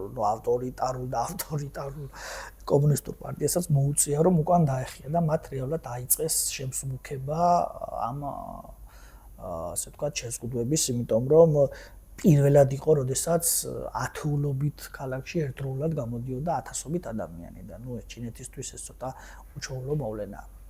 აქედან გამომდინარე საკმაოდ საინტერესო საზოგადოება პატრიოტულად განწყობილი, ზოგ შემთხვევაში ეს პატრიოტიზმი გადადის ეთნოცენტრიზმში, საკმაოდ ასე ვთქვათ კომერსანტიერია, განსაკუთრებით ბოლო 30-40 წლის განმავლობაში, მას შემდეგაც ჩინეთი გადაიქცა მსოფლიო ქარხნად და შესაბამისად მათთვის მატერიალიზმი ეს ვთქვათ საზოგადოებრივი ყოფის ბუნებრივი მოვლენაა და ის არ არის ასე ვთქვათ სიცხვილი განსხვავებით ბევრ საზოგადოებაში მატერიალისტური ჩინურ საზოგადოება არის მატერიალისტი, მოდი პირდაპირ ვთქვათ. აქედან გამომდინარე, ვიცი რომ ზოგიერთი თქვენგანი რაღაც თვალსაზრისით დაკავშირებული ხართ ამ საზოგადოებასთან, ზოგიერთი თქვენგანი შეიძლება არა, მაგრამ შორიდან, მაგრამ საინტერესოა ის რომ ჩვენი სამწუხაროდ ეს ისტორიული და ზოგადად ჩინეთის შესახებ კვლევები საქართველოში საბჭოთა კავშირის მანამდე ბუნებრივად ვერ იქნებოდა საბჭოთა კავშირის დროს სამწუხაროდ აღმოსავლეთმცოდნეობა განვითარებული იყო, მაგრამ ძირითადად უფრო ახლო აღმოსავლეთის მიმართულებით ეს შორეული აღმოსავლეთი მოსკოვს ჰქონდა აღებული, აქედან გამომდინარე ჩვენში ინფორმაცია აღმოსავლეთის შესახებ არც თუ ისე დიდია, ზოგ შემთხვევაში რაღაც არარაციონალური შიშები გვაქვს ხოლმე, მაგრამ მე მაინც ვფიქრობ, რომ ინფორმაცია არის ყველაზე კარგი თავდაცვის საშუალება, პირველ რიგში ინფორმაცია უნდა გქონდეს, ვინც არ უნდა იყოს, როგორც არ უნდა იყოს და მით უმეტეს, როცა საუბარია 1,5 მილიარდ ადამიანზე, რომლებიც დღეს მთელ მსოფლიოში არიან მოდებული, მოფენილნი და ასევე არიან ნომერ მეორე ეკონომიკა. აქედან გამომდინარე ძირითადად მაინც გავჩერდები და დაველოდები თქვენს კითხვებს, თუნდაც იგივე ისტორიული მიმართულებით, ან თანამედროვე კუთხით და მე მგონი ამ ფორმატში გავაგრძელოთ საუბარი, ასე უფრო კარგი იქნება, იმიტომ რომ ძალიან მიჭირს ყველა თქვენგანის ინტერესის გამოცნობა, ვიღაცების ალბათ გამოვიცანი, და ახლა უკვე თქვენ გისმენთ. იცით რა მაინტერესებს, აი როგორც დიახ. ბოლო ნახევარი საუკუნეა, ხო ეს ჩინეთის განვითარდა. შეიძლება თქვას 40-45 წელიწადი. ხო, ეკონომიურად, ვთქვათ, ყველანაირ ეს რა განაერში არის დიდი დოზით არის ეს განვითარებული, ანუ ტექნიკურად, ხო ადამიანები, განათლებული ადამიანები, რომლებმაც შეძლეს, ვთქვათ, ისეთი რაღაცების აღმოჩენა. როგორ განვითარდა ჩინეთი ეკონომიკურად? დაახლოებით ეს არის, ხო? კი ბატონო. ხო, ესეთი საკმაოდ ფართო კითხვა, მაგრამ მოკლედ უპასუხებ. ერთ-ერთი პირველი მიზეზი ალბათ ჩემი აზრით ეს იყო პირველი ის რომ აი ზუსტად იმ დენ სიაოპინმა დაუშვა ის რომ სოციალისტურ სახელმწიფოში დაიწყო არასოციალისტური ექსპერიმენტების ჩატარება. ერთი, მეორე ეს არის ძალიან ესეთი ჩემთვის ცოტა რთული, მაგრამ შრომის კულტი აზიურ საზოგადოებაში ესეც ძალიან მნიშვნელოვანი ფაქტორია და მეორე გრძელვადიანი სტრატეგია და პლუს უცხოური ინვესტიციები და ჩინეთს მოდი ესე ვთქვა, დასავლეთი საკმაოდ დაეხმარა. ამერიკის შეერთებული შტატები, იაპონია, ძირითადად ამერიკა და იაპონია და შემდგომ უკვე ევროპაც, ეს უცხოური ინვესტიციები ალბათ იყო ერთ-ერთი მთავარი ფაქტორი, მაგრამ ძირითადად მაინც ეს იყო ეკონომიკური გახსნილობა, ეს არის შრომის ეთიკა და ეს იყო იმდროინდელი ხელისუფლების, ასე ვთქვათ, გრძელვადიანი პერსპექტივა და ბიზნესის ხელშეწყობის არაერთი ინოვაციური მეთოდი. ეს იყო 80-იანი, 90-იანები 2000-იან წლამდე. ახლა უკვე ვართ იმ ფაზაში, როდესაც ჩინეთი გადაიწერა უზარმაზარი ინდუსტრიულ და ტექნოლოგიურ რაღაც ცენტრად, რომელმაც თავის დროზე კარი გაუღო უცხოელ ინვესტორებს, მათ გახსნას იქ ქარხნები, ამავდროულად მიეცა წვდომა ჩინურ ბაზარზე. შემდგომ უკვე ჩინელებმა ბუნებრივია ისწავლეს ესა თუ ის ტექნოლოგია, შემდგომ თავისი შექმნეს და ახლა უკვე, რა ვიცი, ამის ყოველი მეორე ტექნიკა ჩვენ სახლებში made in China. ეს მოკლედ რომ ვთქვათ, ამაზე კურსები შეიძლება წაიკითხოს ადამიანმა, როგორ განვითარდა ჩინეთი, მაგრამ ალბათ არის ძირითადი იყო რამდენიმე ეს ეკონომიკური რეფორმები, გახსნილობა, უცხოური ინვესტიციები, შრომის ეთიკა და სწორი პოლიტიკური და ეკონომიკური რეფორმები 80-იან და 90-იან წლებში. მოკლედ. ინვესტორებმა სწორედ გამოიცნეს ამ ჩინელების ეს შრომის მოყვარეობა მიზანი. კი, ბუნებრივია ეს წარმოიდგინეთ, მაშინ 70-იან წლების ბოლოს უცებ იხსნება უზარმაზ რამდენიმე ასეული მილიონიანი ბაზარი, ჩაკეტილი სივრცე უცებ იხსნება და ძალიან, ასე ვთქვათ, უღრმაგ მოგებაზე დაფუძნებული მდგომარეობა იყო. დღეს ვთქვათ, ზოგიერთი ამერიკელი, ასე ვთქვათ, პოლიტოლოგი ნანობს, რომ მაშინ არ უნდა გაეკვეთებიო, მაგრამ ეს უკვე ახლა წარსულია და ალბათ ამას ვეღარაფერი შეცვლის. გისმენთ. პირველ რიგში დიდი მადლობა უაღრესად საინტერესო ლექცია იყო. უაღრესად და ორგანიზატორებსაც ძალიან დიდი მადლობა და ხომ არის გეგმება კურსი ჩინეთთან დაკავშირებით? კურს ვერ გეტყვი, ყოველ შემთხვევაში ჯერჯერობით ფასკურს თუ აქვს იდეა, არ ვიცი. კურს ჩვენ ვართ ჩინურენოვანი გიდები და ბევრი ყავს ესეთი ვისაც და ესეთი ქუქუნება ჩვენ მოვისმინოთ ჩინეთზე ესეთი მაღალი კვალიფიციური ლექციები არ გვაქვს საფუძველზე. ჩინეთზე ეს არ დამიგეგმოს, თუმცა თუ ინტერესი იქნება სიდიდით მაინც დავთო გასაუბრების სფეროებში შეგვიძლია კი ბატონო, შეგვიძლია მაგ თემაზე, მადლობა.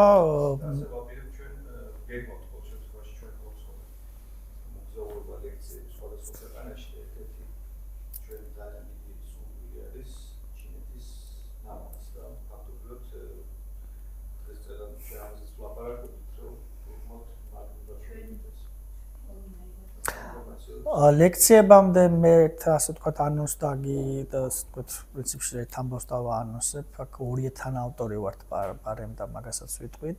ჩინეთის კვლევების კავკასიურმა ასოციაციამ, რომლის ამჟამად მის წარმომადგენელიც ვარ და ამ რანგში მქონდა ეს ლექცია, დაასრულა მუშაობა საინტერესო ნაშრომზე ჩინეთმცოდნეობის საფუძვლები. ეს არის შეიძლება კრებული, რომელიც შედგება 10 თავისგან და მოიცავს შემდეგი მიმართულებით თემატიკებს: პოლიტიკა, ისტორია, ეკონომიკა, საზოგადოება, ხელოვნება, ენა, რელიგია და თან რელიგიები თანამედროვე ჩინეთში ქარჩხაძის გამომცემლებასთან ერთად გავაკეთეთ და მე როგორც ინფორმაცია მაქვს უკვე ბიბლუსის მაღაზიათა ქსელში უკვე დაიდო. შეიძლება ყველაში არა, მაგრამ ალბათ დიდ ბიბლუს დიდ მაღაზიებში აუცილებლად იქნებოდა. შემიძლიათ გაჩვენოთ სამწუხაროდ ერთადერთი შემომჩა ჯერ არ მიგვიღია გამომცემლობისგან, მაგრამ გაჩვენებთ. ანუკა მახარაძეც არის თანაავტორი ჩემთან ერთად, ასე რომ ეს არის ჩინეთმცოდნეობის საფუძვლები, რომლებიც გამოვიდა ფაქტობრივად. კი ბატონო, აი ნახე. არა, ჩინურად არ არის, ქართულად არის, უბრალოდ სათაურია ჩინურად.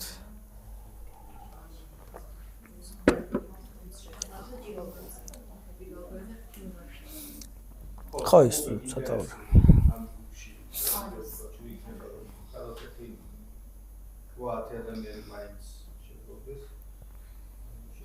ხო, ეს არის ფაქტობრივად პირველი ინტერდისციპლინარული ნაშრომი, შეიძლება ითქვას და იმედი არ მეშლება, როცა ფაქტობრივად თითქმის 10 სხვადასხვა თემატიკაზე არც თუ ისე მცირე რაოდენობის ინფორმაცია შეგიძლიათ მიიღოთ. ბიბლუსში უკვე როგორც ვიცი, დღეს თუ გუშინ უკვე შეიტანეს. დიახ. თუ ეს თემა დაასრულეთ. კი, მე დავასრულე და. ესეც მაინტერესებს დღეს რატო გვეშინია ჩინეთის. ვისეშინია ეგ მე არ მეშინია მაგალითად ვისეშინია. არა, ბუნებრივია უბრალოდ რო ვიცოდე რა კუთხით არის დემოგრაფიული შიში, არის პოლიტიკური და რომელ შიშს ვსაუბრობთ. პოლიტიკური სისტემის ხმობ, რომელიც ამ ბოლო პერიოდში საკმაოდ აქტიურად მობილებს საზოგადოებაში, გვაქვს თუ არა საჭირო სახე, ან რატო გაჩნდა შიში ჩინეთისა? კი ბატონო, შიში ზოგადად ზოგ შემთხვევაში შიში ფსიქოლოგიურად ზოგ შემთხვევაში საკმაოდ რაციონალური ფენომენია, ზოგ შემთხვევაში ირაციონალური ფენომენი. ბავშვობაში გუდიანით გვაშინობდნენ, მაგრამ რეალურად გუდიანი არ არსებობს, მაგრამ ასევე გვეშინოდა ისეთ რაღაცების, რაც არსებობს. რაც შეეხება ჩინეთის მიმართ პოლიტიკურ თვალსაზრისით შიშს. პირველი ალბათ მე გეტყვით იმას, რას მესმის, მაგრამ ასევე გეტყვით, რაც არ მესმის. პირველი რაც მესმის. შიში ალბათ ერთი მოდის ის, რომ ჩინეთი ძალიან გაძლიერდა, განვითარდა ეკონომიკურ, ტექნოლოგიურად ასე შემდგომ და ალბათ შიში წარმოშვებულია იქედან, რომ ის არ არის იმ პოლიტიკური, ასე ვთქვათ, ღირებულებათა სისტემაზე დაფუძნებული, რა ღირებულებათა სისტემის ოჯახის წევრი ვართ ჩვენ. ანუ ის არ არის ლიბერალური დემოკრატია, არც არასოდეს არ უნდა ყოფილიყო ლიბერალური დემოკრატია და ალბათ ვერც იქნება უახლოეს მომავალში. იქ არის მართველი პარტია კომუნისტური სახელმწიფო, რომლის ტრაუმული გამოცდილება, თუმცა თვისობრივად განსხვავდება ჩემი აზრით საბჭოთა კავშირის კომუნისტური პარტია და ჩინეთის, მაგრამ მაინც ტრაუმული გამოცდილება გვაქვს ტოტალიტარიზმიდან გამომდინარე. ამავდროულად დღევანდელი ჩინეთი, იმიტომ რომ ჩინეთსაც სხვადასხვა ფაზები ჰქონდა, აი და ის სიაოპინიდან მოყოლებული 80-90-იანი 2000-იან წლებამდე ჩინეთი გაცილებით უფრო პოზიტივისტური კუთხით იყო ჩართული მსოფლიო პროცესებში. დღევანდელი მმართველობა ცოტათი განსხვავებულია, ის გაცილებით ხისტია, გაცილებით უფრო მეტად რევიზიონიზმს გამოხატავს თანამედროვე მსოფლიო წესრიგის და ალბათ ეს შიში მომდინარეობს იქიდან, რომ თუ ერთ დღესაც ის გახდება პლანეტის ყველაზე ასე ვთქვათ ძლიერი სახელმწიფო, რა დაემართება იმ საერთაშორისო წესრიგს, რომლის ბენეფიციარების დღევანდელი სახელმწიფოებიც ვართ. ეს შიში, ასე ვთქვათ, გარკვეულწილად მე მესმის, მაგრამ ერთი ის მომენტია, რომ მას არ აქვს რაღაც ინტერვენციონისტული და აგრესიული ბუნება რუსეთის ფედერაციიდან განსხვავებით და შესაბამისად ამ თვალსაზრისით, ამ ჩემი აზრით ეს ცოტა გარკვეულწილად აბალანსებს მას. თუმცა ასევე არის ირაციონალური შიშები, მაგალითად ის, რომ დემოგრაფიული თვალსაზრისით ვიღაცები მახსოვს ხუალინგში როდესაც შენდებოდა მაშინდელი ოლიმპიური ქალაქი, მაშინდელი ოპოზიციის წევრები, დღეს რომ არაბების შემოსვლას ვითომ 6 მილიარდიან ინვესტიციას ტახტს უკრავენ, მაშინ მე ძალიან კარგად მახსოვს, რომ აავრცელებდნენ ესეთ, რა თქმა უნდა, fake news, რომ 100,000 ჩინელი უნდა ჩამოესახლებია მაშინდელ ხელისუფლებას ვარკეთილში. ბუნებრივია, ხა 100,000 ჩინელი ნებისმიერი რო ჩამოსავეს, ბუნებრივ დემოგრაფიას, რა თქმა უნდა, შეცვლის, მაგრამ ეს უკვე ჩემი აზრით ცოტა არარაციონალურია, მაგრამ არსებობს ასევე კიდევ ეკონომიკური ფაქტორიც ერთი ისიც არის, რომ ზოგადად ჩინელები გამომდინარე იქიდან, რომ საკმაოდ კომერსანტიერია, ახასიათებთ აი გიდები ახსენა. ახასიათებთ, ასე ვთქვათ, სადაც წავლენ ყველგან თავიანთ, ასე ვთქვათ, ფინანსური კაპიტალის დატრიალება, თუნდაც იგივე ტურისტული სექტორი, საკმაოდ, ასე ვთქვათ, აქტიურად ვითარდება საქართველოს ჩინეთის ტურისტული ბაზრისთვის, მაგრამ უკვე ჩვენ შარშავ ნახეთ, რომ თუ აქამდე ქართველი ოპერატორები უწევდნენ ოპერირებას და შემოყავდა დღეს წელს უკვე წლევანდელ სეზონზე არც თუ ისე მცირე რაოდენობის ჩინური ოპერატორები შემოვიდნენ, რომლებიცაც ისე შეყავთ და ისე გამოყავთ ეს ხალხი, ვერავინ ვერ გებულობს იმ რესტორნისა და იმის გარდა, სასტუმროს გარდა და ნუ ძღოლისაც. აქედან გამომდინარე, ეს ეკონომიკური შიშიც გარკვეულწილად, ესეც ჩემი აზრით ცოტათი უფრო რაციონალურია, თუმცა არსებობს მთელი რიგი ირაციონალური შიშებისა, რომელსაც ალბათ ინფორმაციის ქონის შემთხვევაში უფრო მარტივად მოვარევით. ის რომ ამერიკაში რაც ნახეთ ჩინელებთან დაკავშირებით, ამჩნდა ესეთი შთაბეჭდილება დამჭა, ჩინელები კანონს არ ითვალისწინებენ იმ ქვეყნისა, სადაც ისინი ცხოვრობენ. მაგალითად, ამერიკაში რო იქირავ ბინა, ეს მარტივი საქმე არ არის. ამერიკელი ამას ესე ადვილად არ აკეთებს. რასაც ჩინელი ძალიან ჩვეულებრივია იაპონიაში ასე ვთქვათ. თერაპიის დალაგებით ახერხებენ. ამიტომ შინდა სახელმწიფოში პატარ-პატარა სახელმწიფოების შექმნა ჩინური კომუნებისთვის ჩვეულებრივი თემა არის. შიშის ნაწილი გავახსენოთ. ერთი ეს არის და მეორე ჩინეთი, თანამედროვე ჩინეთში რელიგიურ თემებს და პატარა ჯგუფებს, ასე ვთქვათ, ეთნიკურ ჯგუფებს, კარგი დღე მაინც და მაინც არ არის. მაგალითად უგურების არის და ქრისტიანებსაც არ უგურებენ კარგი თვალებით და მუსლიმებზე ხო საერთოდ ხო, უიღურების პრობლემა ნამდვილად არსებობს, ახლა ეს უბრალოდ არასწორი ეგ რეალურად რომ იყო ბანაკები გარკვეულწილად შექმნეს, მაგრამ ზუსტად არავინ იცის, იმიტომ რომ არავის დაუთვლია კონკრეტულად რა რაოდენობა, რაც შეეხება მუსლიმებს ვერ ვიტყვი რომ ასია, ამიტომ რომ ჩინეთში უიღურების გარდა მუსლიმი მოსახლეობა ცხოვრობს კანსუს პროვინციაში, ცინხაის პროვინციაში, ასევე ცხოვრობს ნინგსიას პროვინციაში, ის სხვა ეთნიკური ჯგუფები გაცილებით, მათ შორის ხანელი მუსლიმები გაცილებით უფრო ასიმილირებულები არიან, ასე ვთქვათ, ჩინურ ყოფა ცხოვრებაში, ვიდრე უიღურები. რატო მოხდა? ძალიან შორს წაგვიყვანს, ახლა ორიოდე სიტყვით ვიტყვი, უბრალოდ რატო იყო და გართულდა ამ შემთხვევაში სინძიანში ის მდგომარეობა. ძალიან ბევრი განმასხვავებელი ფაქტორია. პირველი ის არის უკიდურესი დასავლეთი პროვინცია, ანუ ყველაზე მოწყვეტილი დანარჩენ ჩინეთს. მეორე, ის არის თურქულენოვანი ჯგუფი, ანუ ისინი საუბრობენ როგორც რევაზ გაჩეჩილაძე ამბობს თიურქიულ ენაზე, არ თურქულ თიურქიულ ენაზე. აი მათ აქვს თავიანთი დამწერლობა, პლუს არიან სუნიტი მუსლიმები, ანუ ძალიან ბევრი ფაქტორია, რაც მათ გამოყოფს. განსხვავებით სხვა ჩინელი მუსლიმებისგან, რომლებიც საუბრობენ ჩინურად, უბრალოდ არიან მუსლიმები, მაგრამ დანარჩენი თვალსაზრისით არიან ასიმილირებულები. მაგალითად, ნინგსიაში არანაირი პრობლემა არ დგას და პარასკევობით ლოცვები ყველაფერი. აი ეს იმაში ნამდვილად იყო სინძიანში ეგ პრობლემა რეალურად. რაც შეეხება ქრისტიანობის საკითხს, პროტესტანტეული მიმდინარეობა, როგორც წესი, მე როგორც ვიცი, დიდად კათოლიკური ცოტა პრობლემაა, იმიტომ რომ ვატიკანი არ აღიარებს ჩინეთის სახალხო რესპუბლიკას, ვატიკანი აღიარებს ჩინეთის რესპუბლიკას, ანუ თაივანს. მათ არ აქვს დიპლომატიური ურთიერთობა. ვატიკანი არის ერთ-ერთი ევროპელი სახელმწიფო, რომელიც არ აღიარებს პეკინს. აქედან გამომდინარე, კათოლიკურ ინსტიტუციასთან ცოტა არ თუ ისე კარგი ურთიერთობა იყო, შესაბამისად ვატიკანს უკრძალავდა ეპისკოპოსების ხელდასხმას ხელისუფლება და ბოლოს ფრანცისკეს მმართველობის პირობებში რაღაცნაირ კონსენსუსამდე მივიდნენ, რომ ასე ვთქვათ, ერთობლივად მოხდება კანდიდატების შერჩევა ჩინეთში კათოლიკური ეკლესიის წარმომადგენლების, მაგრამ ისინი მთლად არ არიან ევქარისტიულ კავშირში ვატიკანთან, იმიტომ რომ როგორც ვთქვი, პოლიტიკური ურთიერთობა, მათ დიპლომატიური ურთიერთობა დღესდღეობით არ აქვს. დამოკიდებულება, რასაც უკვე მომიწია მოკლედ ერთი 6 წლის წინ ვიყავი, ჩეხეთში, რაღაც კონფერენცია იყო პროპაგანდასთან ბრძოლის რაღაცა. და მათ მიწოვლი და მთელი მსოფლიოდან იყო სხვადასხვა რომლებიც ამ პროპაგანდის საშიშროებაზე ლაპარაკობდნენ. აღმოჩნდა უცნაურ სიტუაციაში აღმოჩნდი, მე და კიდევ ორი ქართველი ვიყავი და ჩვენ ლაპარაკობდით რუსეთიდან წამოსულ საფრთხეებს. ისინი ჩინეთზე. ანუ ამ ლაპარაკში ხა ეს ყველაფერი გვისმენდნენ და გვესმის თქვენი რაღაცა რუსეთს არ განიხილავდნენ საერთოდ არანაირ საშიშროებად, ყველა ერთხმად, მათ შორის ამერიკელიც იყო ერთი, ამბობდნენ რომ თანამედროვე მსოფლიოსთვის ნომერ პირველი საშიშროება არის ჩინეთი.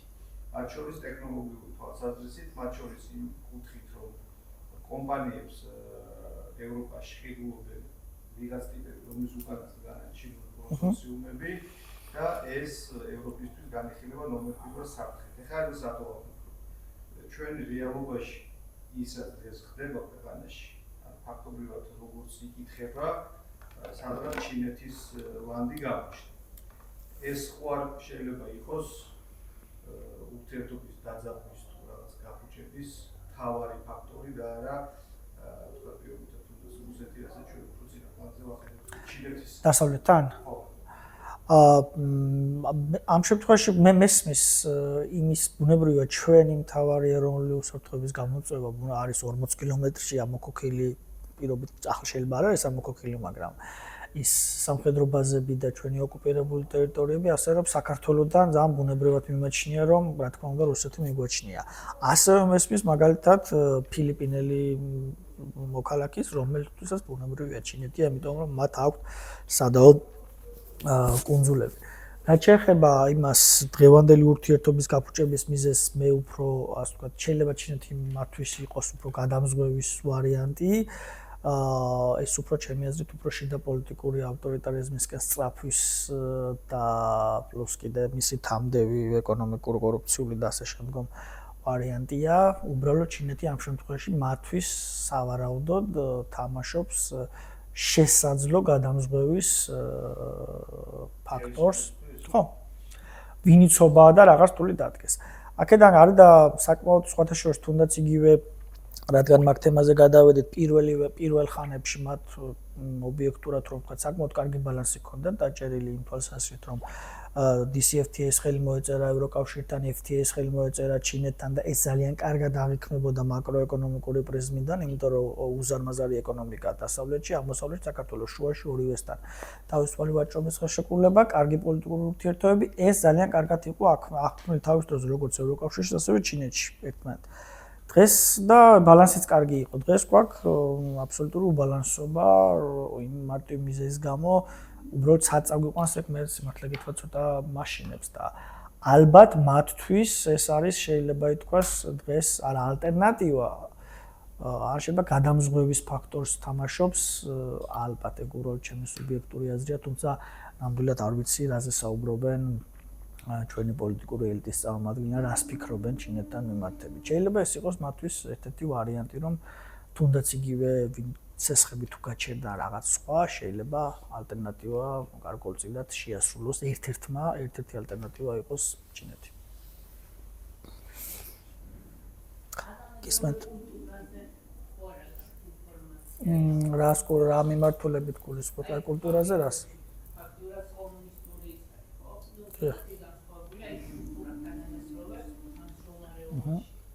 აი ზუსტად ერთ-ერთი თავი იმ ჩვენი წიგნის მეათე თავი არის ჩინეთი ინტერკულტურულ ჭრილში, რომელსაც ერთ-ერთი ჩემი კოლეგა ძალიან საინტერესო აღწერს თანამედროვე კულტუროლოგიური თეორიებით ჩინეთის ადგილს თანამედროვე მსოფლიოში. რაც შეეხება ზოგადად ჩინური საზოგადოება, თანამედროვე ჩინური საზოგადოება, ამას უკვე ამ შემთხვევაში მე გესაუბრებ ჩართული დაკვირვებიდან, ანუ ადამიანი რომელიც ცხოვრობდი იქ რაღაც პერიოდი და სწავლობდი და ასე შემდგომ, არის საკმაოდ დეპოლიტიზირებული. ის არ არის პოლიტიზირებული საქართველოს მოსახლეობისგან განსხვავებით.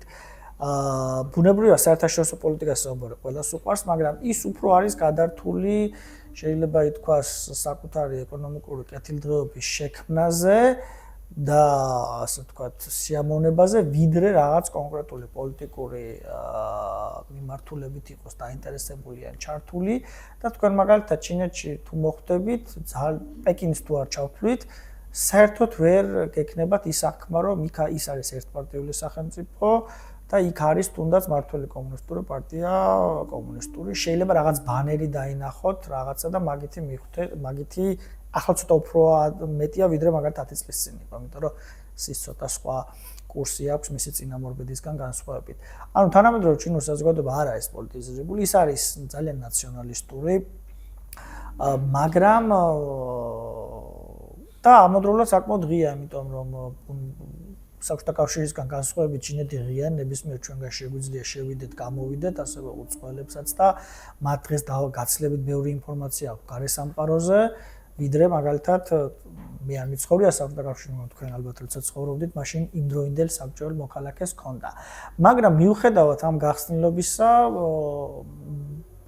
მაინც რაღაცნაირად ეს მე მრჩება შთაბეჭდილება, რომ ყოველთვის არის ის რაღაც ცოტა მომეტებული ცუდი სიტყვა, მაგრამ ისეთი ძალიან პერიოდულად აგრესიული პატრიოტიზმი, რომ მათ ძალიან ახსოვთ ის წარსული ტრავმები, როცა თუნდაც კვების პრობლემა ჰქონდა ჩინურ საზოგადოებას და სურვილი, რომ ის გახდეს ყველაზე ძლიერი ერი, როგორც ეკონომიკური, ასევე ტექნოლოგიური თვალსაზრისითაც, მაგრამ ზოგადად თანამედროვე ჩინეთის მოქალაქეს ძალიან არაპოლიტიზირებულია, ის დიდად არ ერთვება და არის ასეთი აღქმა, რომ მათ უკეთ იციან, მათ ანუ ამ შემთხვევაში მმართველმა ზედაწრეებმა. მე გეუბნებით საშუალო სტატისტიკურ ინდივიდზე, ბუნებრივია არის მოქალაქეები, რომლებიც უფრო ჩართული არიან, ან შეიძლება კრიტიკულად, მაგრამ საშუალო სტატისტიკური ინდივიდი არ არის პოლიტიზირებული და საერთოდ არ აინტერესებს პოლიტიკური პროცესები, შიდა პოლიტიკას გულისხმობ. საგარეო პოლიტიკაზე ბუნებრივია ახლა მათაც აქვს თავიანთი მოსაზრებები და შეხედულება. დარგები ჩვეულებრივად რა თქმა უნდა, კი, რა თქმა უნდა, ბუნებრივია, თუმცა პერიოდულად ცენზურის ელემენტები არსებობს, ახლა აბსოლუტურად თავისუფალი ნამდვილად არ არის, მათ შორის ხელოვნების, ასევე ლიტერატურის მიმართულებითაც. თუმცა ვითარდება ნამდვილად. კიდევ თუ არის საკისმეთ. ხინკალი მონღოლების არისო ამბობენ და ზუსტად ძალიან რთულია ვისია მაგის. ჩინეთში არის, ხო, ძალიან რთულია ეს დამპლინგები მთელ აზიაში არსებობს და ვისია ვერ გეტყვით, არ ვიცი.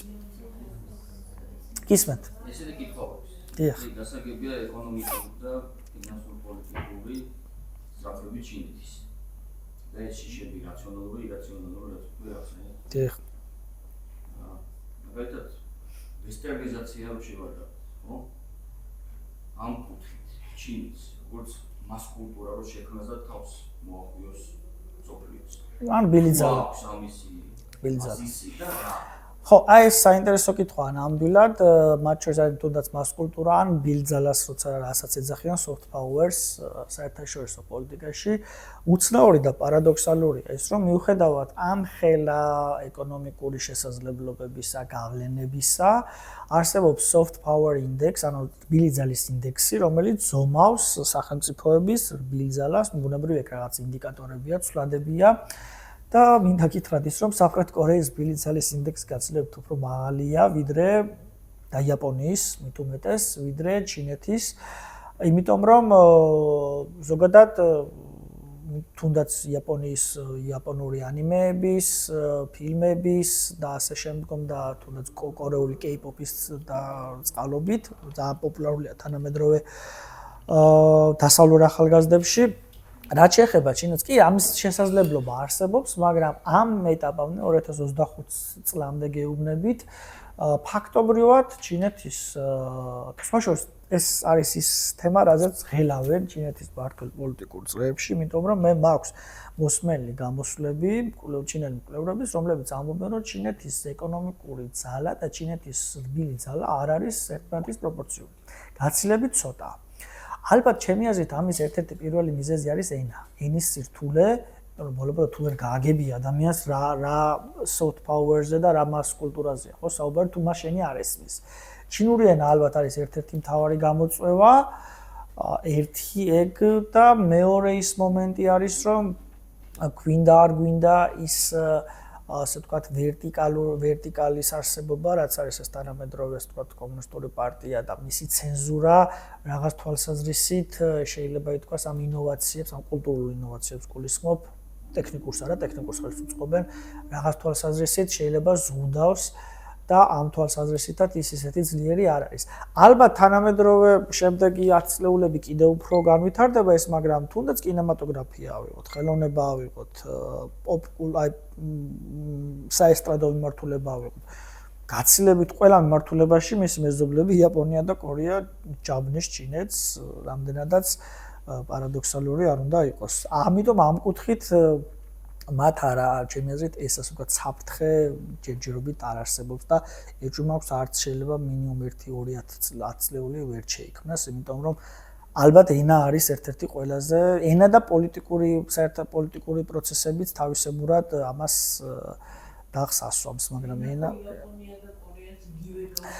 კი, გაუგებარია, მაგრამ თუნდაც იგივე კი ბატონო, გასაგები, მაგრამ პროდუქტი ანიმე როგორც ჩანს და ჩემმა ძალიან ბევრმა ნაცნობმა, უბრალოდ ჩემი მეგობრების, უფროს მეგობრების შვილებმა ანიმეებიდან, რა ვიცი, ვისწავლეს, დაიწყეს ენის სწავლა. შეიძლება მერე გაჩერდნენ და ეს თავისებური ის იყო, მაგრამ ჩინური მიმართულებით, ჩინური ანიმეებიც არსებობს, მაგრამ ისეთი პოპულარული რაღაც თვალსაზრისით ვერ გახდა, როგორც იაპონური და ჩინური ესტრადაც ვერ გახდა ისეთი პოპულარული, როგორც მაგალითად კორეული. როგორც K-pop-ზე ბუმია საქართველოშიც და მთელ მსოფლიოშიც და რა ვაღაც ეს საოცრება ხდება თანამედროვე Gen Z და უფრო შემდეგი თაობები კორეულ პოპ კულტურაზე რა ვიცი ხედან პირდაპირ ვთქვათ ჩინეთმა ეს ვერ მოახერხა ჯერჯერობით ასე როგორი რაღაცა ეს მაგალითად მოხსნა წერის მასტერკლასი ვასწავლი წერას ხატულ წერას ერთ-ერთი მიმართულება ეგ არის როცა პრინციპს უხსნი ადამიანს ყოველთვის ვაზუსტებ ხოლმე რომ ეს ტექნიკა, ასე ვთქვათ, რასაც მე თქვენ გიხსნით, ეხება მხოლოდ ევროპულ ლიტერატურას. ჩინური ლოგიკა აბსოლუტურად სხვანაირია წერის. ჩინეთში ლოგიკა არ არის, სიტყვა ლოგიკა არ არსებობს. ჩინურ ენაში ლოგიკა ისეთი არ არსებობს. ჩინური სიტყვაში, ჩინურ ენაში ლოგიკა შევიდა ლათინური ლოგიკიდან და ის არის ლუოძიან. როგორც ასეთი ცნება ლოგიკის არ არსებობდა ჩინურ ენაში, სანამ დასავლელებმა არ შეიყვანეს. ხო, აი, სწორედ ეგ არის, იმიტომ რომ თქვა რომ სტრუქტურა უნდა გააგებინოს, სწორედ რა აღოს ნაწარმოებია იდეიდან შედეგამდე. დასავლურ ცივილიზაციას თუნდაც რაღაცა თქვა აღმოსავლეთ აი ისლამურ ნაციის თქვა ეს ლოგიკა რაღაცა გააჩნია. ჩინურის ლოგიკა მე ვერ გავიგე. ოფიციალურად არის და ეუნებროს გამორიცხეთ. ჩინური არ არის. აი ეს საინტერესოა რანაირი იმაქტობა მოყვა ჩემთვის ჩინეთი ჩინურია. გვაქვს გამოთქვა რომ ჩინურია ჩემთვის ესეთია და ეხლა ცოტა რაღაცები გამოიკვეთა მაგრამ მეგონი ხო, ზოგადად ლიტერატურა არ არის ჩემი კვლევის ძირითადი არეალი ამ თვალსაზრისით, მაგრამ თუნდაც იგივე წერის სტილიდან გამომდინარე მაგაში გეთახმებით, რაც წამიგითხავს ზოგადად თუნდაც იგივე ორიგინალში იყოს ან ნათარგმნებიც მეტნაკლებად იქნება, ჯერ ძალიან შორს ვართ მაგ მიმართულებით, მაგრამ რთული არ განსაკუთრებით საკმაოდ რთულია მე-19 აი სადღაც თითქმის პრესოციალიზმამდელი სტილი, იმიტომ რომ ჩინური ენა მას აქვს უზარმაზარი დამწერლობითი კულტურა, ისტორია, შესაბამისად დღევანდელი თუნდაც ჩინურს მაგალითად სწავლობ და მიხვედი რაღაც დონემდე. ძალიან დიდ სირთულეს წარმოადგენს ის, რომ თანამედროვე ჩინელებს თავისი განათლების წარმოსაჩენა ძალიან უყვართ ფრაზეოლოგიური ზმნების, იდიომების და ჩინურად ჩენიუების ჩართვა, რომელიც არის თუ ეს არიცი, რეალურად მაგალითად რაღაც იდიომა ვერ გაიგებ, რაც უნდა მაღალ დონეზე იყო და ამ თვალსაზრისით რთულია ნამდვილად ჩინური ენა მაგიტო ერთ-ერთი ის რა ქვია გამოწვევა და ერთ-ერთი რთული ენა მიუხედავად იმისა, რომ არაერთი საშუალება არსებობს დღეს შესწავლის. რაც შეეხება კონკრეტულად წერის სტილზე, ზუსტად არ ვიცი, რას გულისხმობთ, ამიტომ მაგკუთხით, რომ არ მინდა რომ რაღაც არასწორი მიმართულებით წავიყვანო, მაგრამ ეგ რა მიმართულებით უხსნით მაგალითად, რომ ჩინური არ არის, ანუ მაგალითად რომ გითხრათ დრამატურგიას, თქო აქვს თავისი ლოგიკა. ხო. პირველად არის სამოსაფეხურის თეორია, როგორ ვითარდება კონფლიქტი, როგორ იცვლება და როგორ გადადის მე ახალ საფეხურს. ჩინურში ეს ლოგიკა არ არსებობს. ანუ არც ერთ ჩინური ტექსტი ამ ლოგიკას არ ეკრიბება. ანუ რაღაცა ხო არსებობს რაღაცა ტიპის ლოგიკა და იმ ლოგიკას რომ დაიჭერ გასაგებია, თქო მათემატიკა თელესოფიურია არის ტექნიკურია კი ბატონო. მუსიკა თელესოფიურია არის საერთოდ. ლიტერატურასაც აქვს ეს თავისი ჩინურია რა. ხო, აი ამ თვალსაზრისით, ხო, არ მიფიქრია ნამდვილად და კარგი იქნება სხვათა შორის, ანუ ყავს ჩინური ლიტერატურის სპეციალისტები, ცოტა სამწუხაროდ, ვინ შეიძლება შედარებითი ანალიზი გაუკეთოს იმის შესახებ, როგორ არის დასავლურ ლიტერატურაში, თუნდაც იგივე დრამატურგიაში, პუბლიცისტიკაში და როგორ არის ჩინურ მიმართულებით, იმიტომ რომ როგორც გითხარით, ეს არ არის ასე ვთქვათ ჩემი უშუალო კვლევისაგანი განსხვავებით ისტორიისა და პოლიტიკისგან გისურვება. ხო და მე ლიკასთანაც ბატონო მიმართოთ და ერთი შეხვედრა ლიკასთან შეიძლება გისმენთ. ლიტერატურაზე მინდა გითხოს. შეგიძლიათ რომ გიჩიოთ. წერლები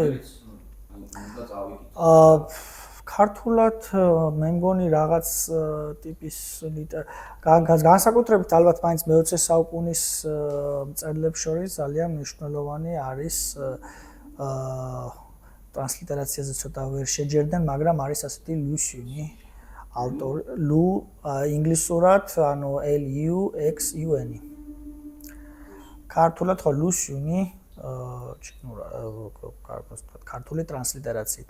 ეს არის ის, ასე ვთქვათ, მე-20 საუკუნის 20-30-იანი, უბრალოდ 10-20-30-იანი წლების ჩინელი მწერალი, რომელიც ერთ-ერთი პირველი იყო, რომელიც გადავიდა ამ კლასიკური სტილის, აი დაახლოებით შეიძლება ითქვას, ჩვენ თერგდალეულებს გავს თავისი მოღვაწეობით. რომანის და პუბლიცისტი ძირითადად აქვს რომანები ლუსონს და ქართულად მე მგონი რაღაცები ითარგმნა. აქიუს ამბავი ითარგმნა ერთ-ერთი კი ზურა მამნიაშვილმა თარგმნა იქ გარკვეულწილად ლუას კაცი ადამიანის ჩინური ვერსია მსგავსი ამიტომ მაგიტო ვადარებ მეც ილია ჭავჭავაძეს. თუ ინგლისურად ან რუსულად კითხულობთ, გაცლებთ უფრო დიდი შესაძლებლობა აქეთ, ეგეც საინტერესოა. მოიენი, არის ქართულად ნათარგმნი ნობელიანტი ჩინელი მწერალი, თუმცა საკმაოდ რთულია მისი თვითონ წერის სტილიდან გამომდინარე, მისი ასე ვთქვათ გაგება. ახლახან ითარგმნა სხვათა შორის კიდევ ქართულად ერთ-ერთი ჩინელი, თანამედროვე ცოცხალია, ახალგაზრდა სახსალამათი, მართვის ახალგაზრდა ჭაოტეფას რომანი ქართულად, ეგეც ქარჩხაძის გამომცემლობა არის, ჯერმე არ წამიკითხავს ასე რომ რეცენზიას ვერ გეტყვით, თუმცა მასაც საკმაოდ ძალიან კარგი განხილვები აქვს ხოლმე, მაგრამ პირველ რიგში გირჩევდით ლუსონით დაიწყოთ, იმიტომ რომ ყველაზე მაგარი ყავს ლუსონი. პერიოდს გააჩვენე, ყველაზე მაგარი კონფუციანალექტები უნდა წაიკითხოთ მაშინ. ყველაზე ისეთი რაზეც დგას მთელი ჩინური აზროვნება და დაუდეძინე ბუნებრივია. დაუდეძინე ლერიალი მონაკმა თარგმნა. გავან ჩინურიდან არა, მეგონი რუსულიდან. კიდევ ერთი დასაწყისში ახსენეთ, რომ ხანის ეთნიკა. ხო, ხანელები დიახ. და ეს ირგვლივ და კორეელები, იაპონელები, ლაოსი, კამბოჯელი, არა, ესენი ეთნიკურად აბსოლუტურად სხვა და ლინგვისტურადაც სხვა ჯგუფია. ხანელები დღეს არიან ჩინეთის მოსახლეობის 90, ჩინეთში არის 56 ოფიციალური ეთნოსი. ხანელები არიან 90%, დანარჩენი 55% არის 55 ეთნოსი არის გადანაწილებული იმ 10%-ში. ან დაახლოებით 150 მილიონამდე არის ის 55 ეთნიკური უმცირესობა. მათ შორის ტიბეტელები, ჭუანგის ეთნიკური უმცირესობა, უიღურები, მონღოლები, ხუეის ეთნიკური უმცირესობა, მიაო და ასე შემდგომ. ხანელები არიან მხოლოდ ჩინეთში.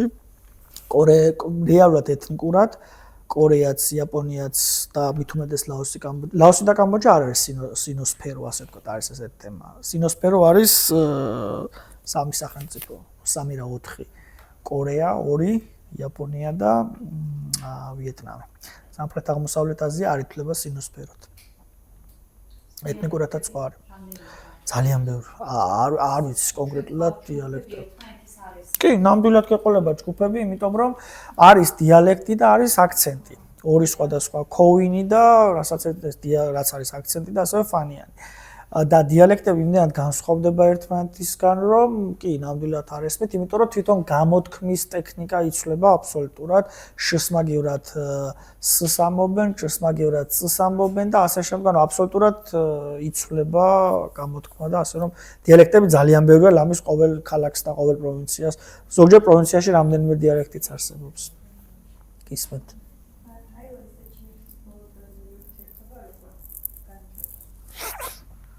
რა შეეხება ტაივანს? ბატონ ჰონკონგი და მაკაო რა? სპეციალური ადმინისტრაციული. კარგი, პრინციპში დავიწყოთ ტაივანსა და ჩინეთს შორის. რეალურად ჩინეთის კონსტიტუციის მიხედვით ტაივანი ჩინეთის ნაწილია, თუმცა ისინი თავს ჩინეთის რესპუბლიკას უძახიან და მე ესენი ჩინეთის სახალხო რესპუბლიკას. ბოლო პერიოდში რა ის კონსტიტუციაში ჩადებულია და ერთ-ერთი, ესე ვთქვათ, პოლიტიკური გრან-სტრატეგიის ნაწილია ტერიტორიული მთლიანობის აღდგენა. ბოლო პერიოდში ზოგადად ტაივანზე არსებობს ორი პოლიტიკური პარტია, ძველი გომინდანს, რასაც ვეძახდით, რომელიც გაიქცა თავის დროზე შანგაიში ის პარტია და ასევე ახალი პარტია, DPP, დემოკრატიული პროგრესიის პარტია, რომლებიც ამ ორ პარტიას შორის არის საინტერესო განსხვავება. ესე იგი, გომინდანი, ანუ იგივე გომინდანი მას არ უნდა ტაივანი ის გარკვეულწილად გრძნობს და აღიარებს გარკვეულ ბმას კონტინენტურ ჩინეთთან და მას ასე ვთქვათ არ უნდა ჩინეთის რესპუბლიკის გადაკეთება თაივანის რესპუბლიკად. ხოლო რაც შეეხება TPP-ს, ეს პოლიტიკური ჯგუფი ამბობს, რომ ისინი ჩინელები არიან თაივანელი ერი, შესაბამისად მათ სურთ საბოლოოდ სუვერენული დამოუკიდებლობა. აქედან გამომდინარე TPP ჯერჯერობით არის მმართველობაში, თვითმმართველობას მართავს კომინტანი და DPP არის პრეზიდენტი არის TPP-ის წარმომადგენელი. შესაბამისად თუ კონფლიქტი მოხდა ზოგადად გაცილებით უფრო დიდი შანსია მოხდეს TPP-ის მმართველობის პირობებში ვიდრე კომინტანის მმართველობის პირობებში, იმიტომ რომ კომინტანთან რაღაცნაირად ის პრინციპი მაინც არის რომ შევინარჩუნოთ სტატუს კო რაც არის. არ ვიცი რა გაინტერესებთ კონკრეტულად იქნება თუ არა ომი ამას არ ვიცი ვერ გეტყვით, მაგრამ გამომდინარე იმ პროცესებისა, რაც მიდის მსოფლიოში, თუნდაც იგივე ყარაბაღის ძალისმიერი დაბრუნება, რუსეთის ინტერვენცია უკრაინაში, მანამდე ჩვენთან და ასე შემდგომ, ბუნებრივია ამის ალბათობას ზრდის, მაგრამ ჯერჯერობით ამერიკის ფაქტორი არსებობს. ამერიკამ არაერთხელ გადაარჩინა მათ შორის ბოლოს ეს იყო 94-95 წლებში, როდესაც ამერიკული გემები ჩადგნენ თაივანის სრუტეში და შესაბამისად იქ აღკვეთეს გარკვეული საომავლო ესკალაცია. ჯერჯერობით ამერიკის ფაქტორი არსებობს და სანამ იარსებებს ალბათ ამის ალბათობა დაბალია, თუმცა ისე იცვლება ამერიკის პოლიტიკაც, რომ ერთ დღესაც რომ თაივანი რაღაც შეთანხმების ნაწილი გახდეს, არც ამას არ გამოუცხო, მაგრამ დანარჩენი უფრო ნახოთ ისტორია გვიჩვენებს. რაც შეეხება ჰონკონგსა და მაკაოს. 1982 წელს თუ 83-ში მარგარიტ ტეტჩერი ჩადის ჩინეთში და სთხოვს დენ სიაოპინგს, რომ გაუხანგრძლივდეს ჰონკონგს, ბრიტანეთს ჰონკონგზე ის იურისდიქციის ვადა, იმიტომ რომ იჯარის ვადა. მაშინ სასტიკი ესე ვთქვათ წინააღმდეგობა წამოვიდა და სიაოპინგიდან, მაგრამ რა იყო საინტერესო? მაშინდელმა ჩინეთმა მსოფლიოს თითქოს აჩვენა ის, რომ გაცილებით უკეთესი იქნებოდა თუ დაუბრუნებდა ჰონკონგს, იმიტომ რომ ამით გააგრძელებდნენ ჩინეთის ინტეგრაციას იმ დროიდან მსოფლიოს ეკონომიკურ პროცესებში, ვიდრე ის, რომ შეექმნათ რაღაც კონფლიქტის კერა. მაგრამ ბუნებრივია ბრიტანეთი ახს მარტივად ამას არ დათმობდა, შესაბამისად 10 წელი იყო მოლაპარაკება, შექმნილიყო სისტემა, ერთი სახელმწიფო, ერთი ქვეყანა, ორი სისტემა, რაც გულისხმობდა იმას, რომ აი წეღანრო კვერცხის მადებარი ბატი ვახსენე. ბრიტანეთი ბუნებრივია იყო ფინანსური ჰაბი აღმოსავლეთ აზიის, ჩინეთი რეფორმების გზაზე, მაგრამ მაინც სოციალისტური სახელმწიფო. შესაბამისად ბრიტანეთს იმას ჰონკონგსა და მაკაოს შეუნარჩუნდა 97-98 წელს მოხდა მათი დაბრუნება ჩინეთში ფართო ავტონომიით, შეუნარჩუნდა ვალუტა, შეუნარჩუნდა საიმიგრაციო პოლიტიკის გატარების შესაძლებლობა, ანუ მაგალითად ახლაც კი ჩვენ ჰონკონგში ვერ წავალთ, ჰონკონგმა ცალკე ვიზა არ გამოსცა. ახლა მგონი უვიზუა, ხო? უკვე უვიზუა, მაგრამ მანამდე ესე იყო. ასევე შეუნარჩუნდა პოლიციის სკოლის უფლება და სხვა ფაქტობრივად ეს იყო ისეთი ავტონომიის ხარისხი, რა ავტონომიის ხარისხიც ძალიან იშვიათად შეფრდებოდა იმ დროინდელ მსოფლიოში პეკინი განსაზღვრავდა საგარეო პოლიტიკას და ასევე თავდაცვის პოლიტიკას. თუმცა სიმეს შეცვალა, გარკვეულწილად მოხდა გარკვეული, ასე ვთქვათ, ამ სისტემაში გარკვეული ცვლილებები. იმიტომ რომ ჰონკონგი გახდა გარკვეულწილად თავშესაფარი დისიდენტების და ჰონკონგის კონსტიტუციის მიხედვით იქ დაკავებული ადამიანი არ შეიძლება გადაცემულიყო კონტინენტურ ჩინეთში. დღეს უკვე ასე აღარ არის. აქედან გამომდინარე დღეს ეს სისტემა არსებობს, ჰონკონგს აქვს თავისი ვალუტა, განათლების პოლიტიკა, მაგრამ ის ავტონომიის ხარისხი, რეალური ავტონომიის ხარისხი დღეს გაცილებით უფრო დაბალია, ვიდრე მაგალითად ეს იყო 2000-იან წლებში. ეს იგივე არის მაკაოც, იგივე ვრცელდება. უბრალოდ მაკაო პრობლემურ ფაქტორად არ ჩანს, იმიტომ რომ მაკაომ აიღო ნიშა ამ გასართობი ბიზნესების თავიდან. ჩინეთში ეს აზარტული თამაშები არის აკრძალული და მთელი ეს მილიარდ ნახევარი ჩინელების ლუდომანები მიდიან მაკაოში ფულის წასაგებად, შესაბამისად მაკაოელები ძალიან ვიღაცები იგებს, მაგრამ კაზინოდან მოგებული ძირითადად კაზინოს ფლობელია ხოლმე, შესაბამისად მაკაოელებს არ აქვთ მაკაოს საკითხი არ ჩანს პოლიტიკაში ისე აქტიურად, როგორც ჰონკონგის საკითხი, იმიტომ რომ მათ თავიანთი ნიშა იპოვეს და კარგად არიან ასე ვთქვათ ინტეგრირებული. აი კლასიკური ჩინური არსებობს, სადაც ენას გულისხმობ? სასწავლებელი, აი არის თუ ერთმანეთსო პროვინციაში. კლასიკური ჩინური, ან თქვენ გულისხმობთ ჩინურს, რომელიც ყველას ესმის? კი, როგორ არა, ფუთუნხოა. ის ანუ უნდა ეს კი, სალიტერატურო ჩინური ენა არსებობს, რომელიც ისწავლება სკოლებში, უნივერსიტეტებში და ასე შემდგომ, მაგრამ ეს ბოლო ტექნოლოგიურ და ინფრასტრუქტურული ინტეგრაციის შედეგად ბუნებრივია დღეს გაცილებით ბევრი ჩინელი საუბრობს კარგ სალიტერატურო ჩინურზე, ფუთუნხოაზე, მაგრამ აი თუნდაც რა ვიცი თქვენია თაობის ადამიანებში, რომლებიც ცხოვრობენ ასე ვთქვათ პროვინციებში, ფუთუნხოაზე საუბრის დონე არც თუ ისე მაღალია, ანუ იმიტომ რომ იქ გამოთქმები სტანდარტული ჩინის საუბრობენ, მაგრამ გამოთქმები ძალიან რთულია აღსაქმნელად. თუ რა თქმა უნდა არსებობს სალიტერატურო ჩინური. სკოლაში ვალდებული არის. სკოლაში, უნივერსიტეტში, საჯარო სამსახურში და ასე შემდეგ. ცენზურა ახსენეთ და მაინტერესებს რა შეიძლება იყოს შეზღუდული. ბევრი რა. ინტერნეტი. Facebook-ი, Google-ი და ბევრი დასავლური აპლიკაცია ჩინეთში არის დაბლოკილი და VPN-ის გარეშე მისი გამოყენება შეუძლებელია. ხელოვნებაში ბუნებრივია აქ დიდი ძირითადი მესიჯი არის ის, რომ ასე ვთქვათ, ხელისუფალს და მართველი ვერტიკალს არ შეექმნას რაღაცა ტიპის დისკომფორტი დანარჩენ მიმართულებით მეტნაკლებად. ის Ai Weiwei-ის მაუს ნახატები გაყიდვადია ჩინეთში? Ai Weiwei გაძევებულია ჩინეთში. ხო, აი ესეთ ერთ-ერთი საკმაოდ ცენზურის საკითხი საკმაოდ არსებობს ბუნებრივია მათ შორის. ერთ წინადადებას რა თქმა უნდა. 1999 წლიდან დაახლოებით 2000 წლების ჩათვლით უფრო თავისუფალი იყო მეტად ხელოვნება ნამდვილად. ამ პერიოდში და ეხლა უფრო მეტი შეზღუდვათ. თუმცა თუ რაღაც სხვას არ გადაკვეცდა მაინც და მაინც მართლ პარტიას არ შეეხების სხვა მხრივ შაკომახსენა გენდერული როლი და თქვა რომ თუნდაც სექსუალური უმცირესობების ესეთ რაღაცების გამოხატულება ხელოვნებაში ჩინეთში გაცილებით უფრო თავისუფალია ვიდრე თუნდაც ხო, აი თუნდაც სექსუალური და აი უმცირესობების თვალსაზრისით კონსერვატულია საზოგადოება, ხო, წერან ვახსენეთ, მაგრამ არა ისლამურ სამყაროზე შეიძლება ისე არ არის, როგორც სკანდინავიაში, კალიფორნიასა და ნიდერლანდებში, მაგრამ გაცილებით უფრო მაღალი მიმღებლობაა, ვიდრე მაგალითად თუნდაც იგივე ისლამურ სამყაროში. უბრალოდ აქ ერთი მთავარი ის არსებობს მესიჯი, რომ სახელმწიფო ვერტიკალ ცუდად არ, ასე ვთქვათ, შეეხო. დანარჩენი სახლში რაც უნდა ისაკეთო, არა მხოლოდ სახლში, კლუბებშიც და ასე შემდგომ. პროპაგანდა არ არის. პრაიდები არ არის, არა, არსებობენ და საკმაოდ კარგათაც და მათ შორის ბარებიც და პეკინში ყველა მიცოდა, ანუ ერთ სიტყვით მაგკუთხით უბრალოდ ეს არ არის რაღაც საჯარო ძალიან გამოხატული თვალსაზრისით.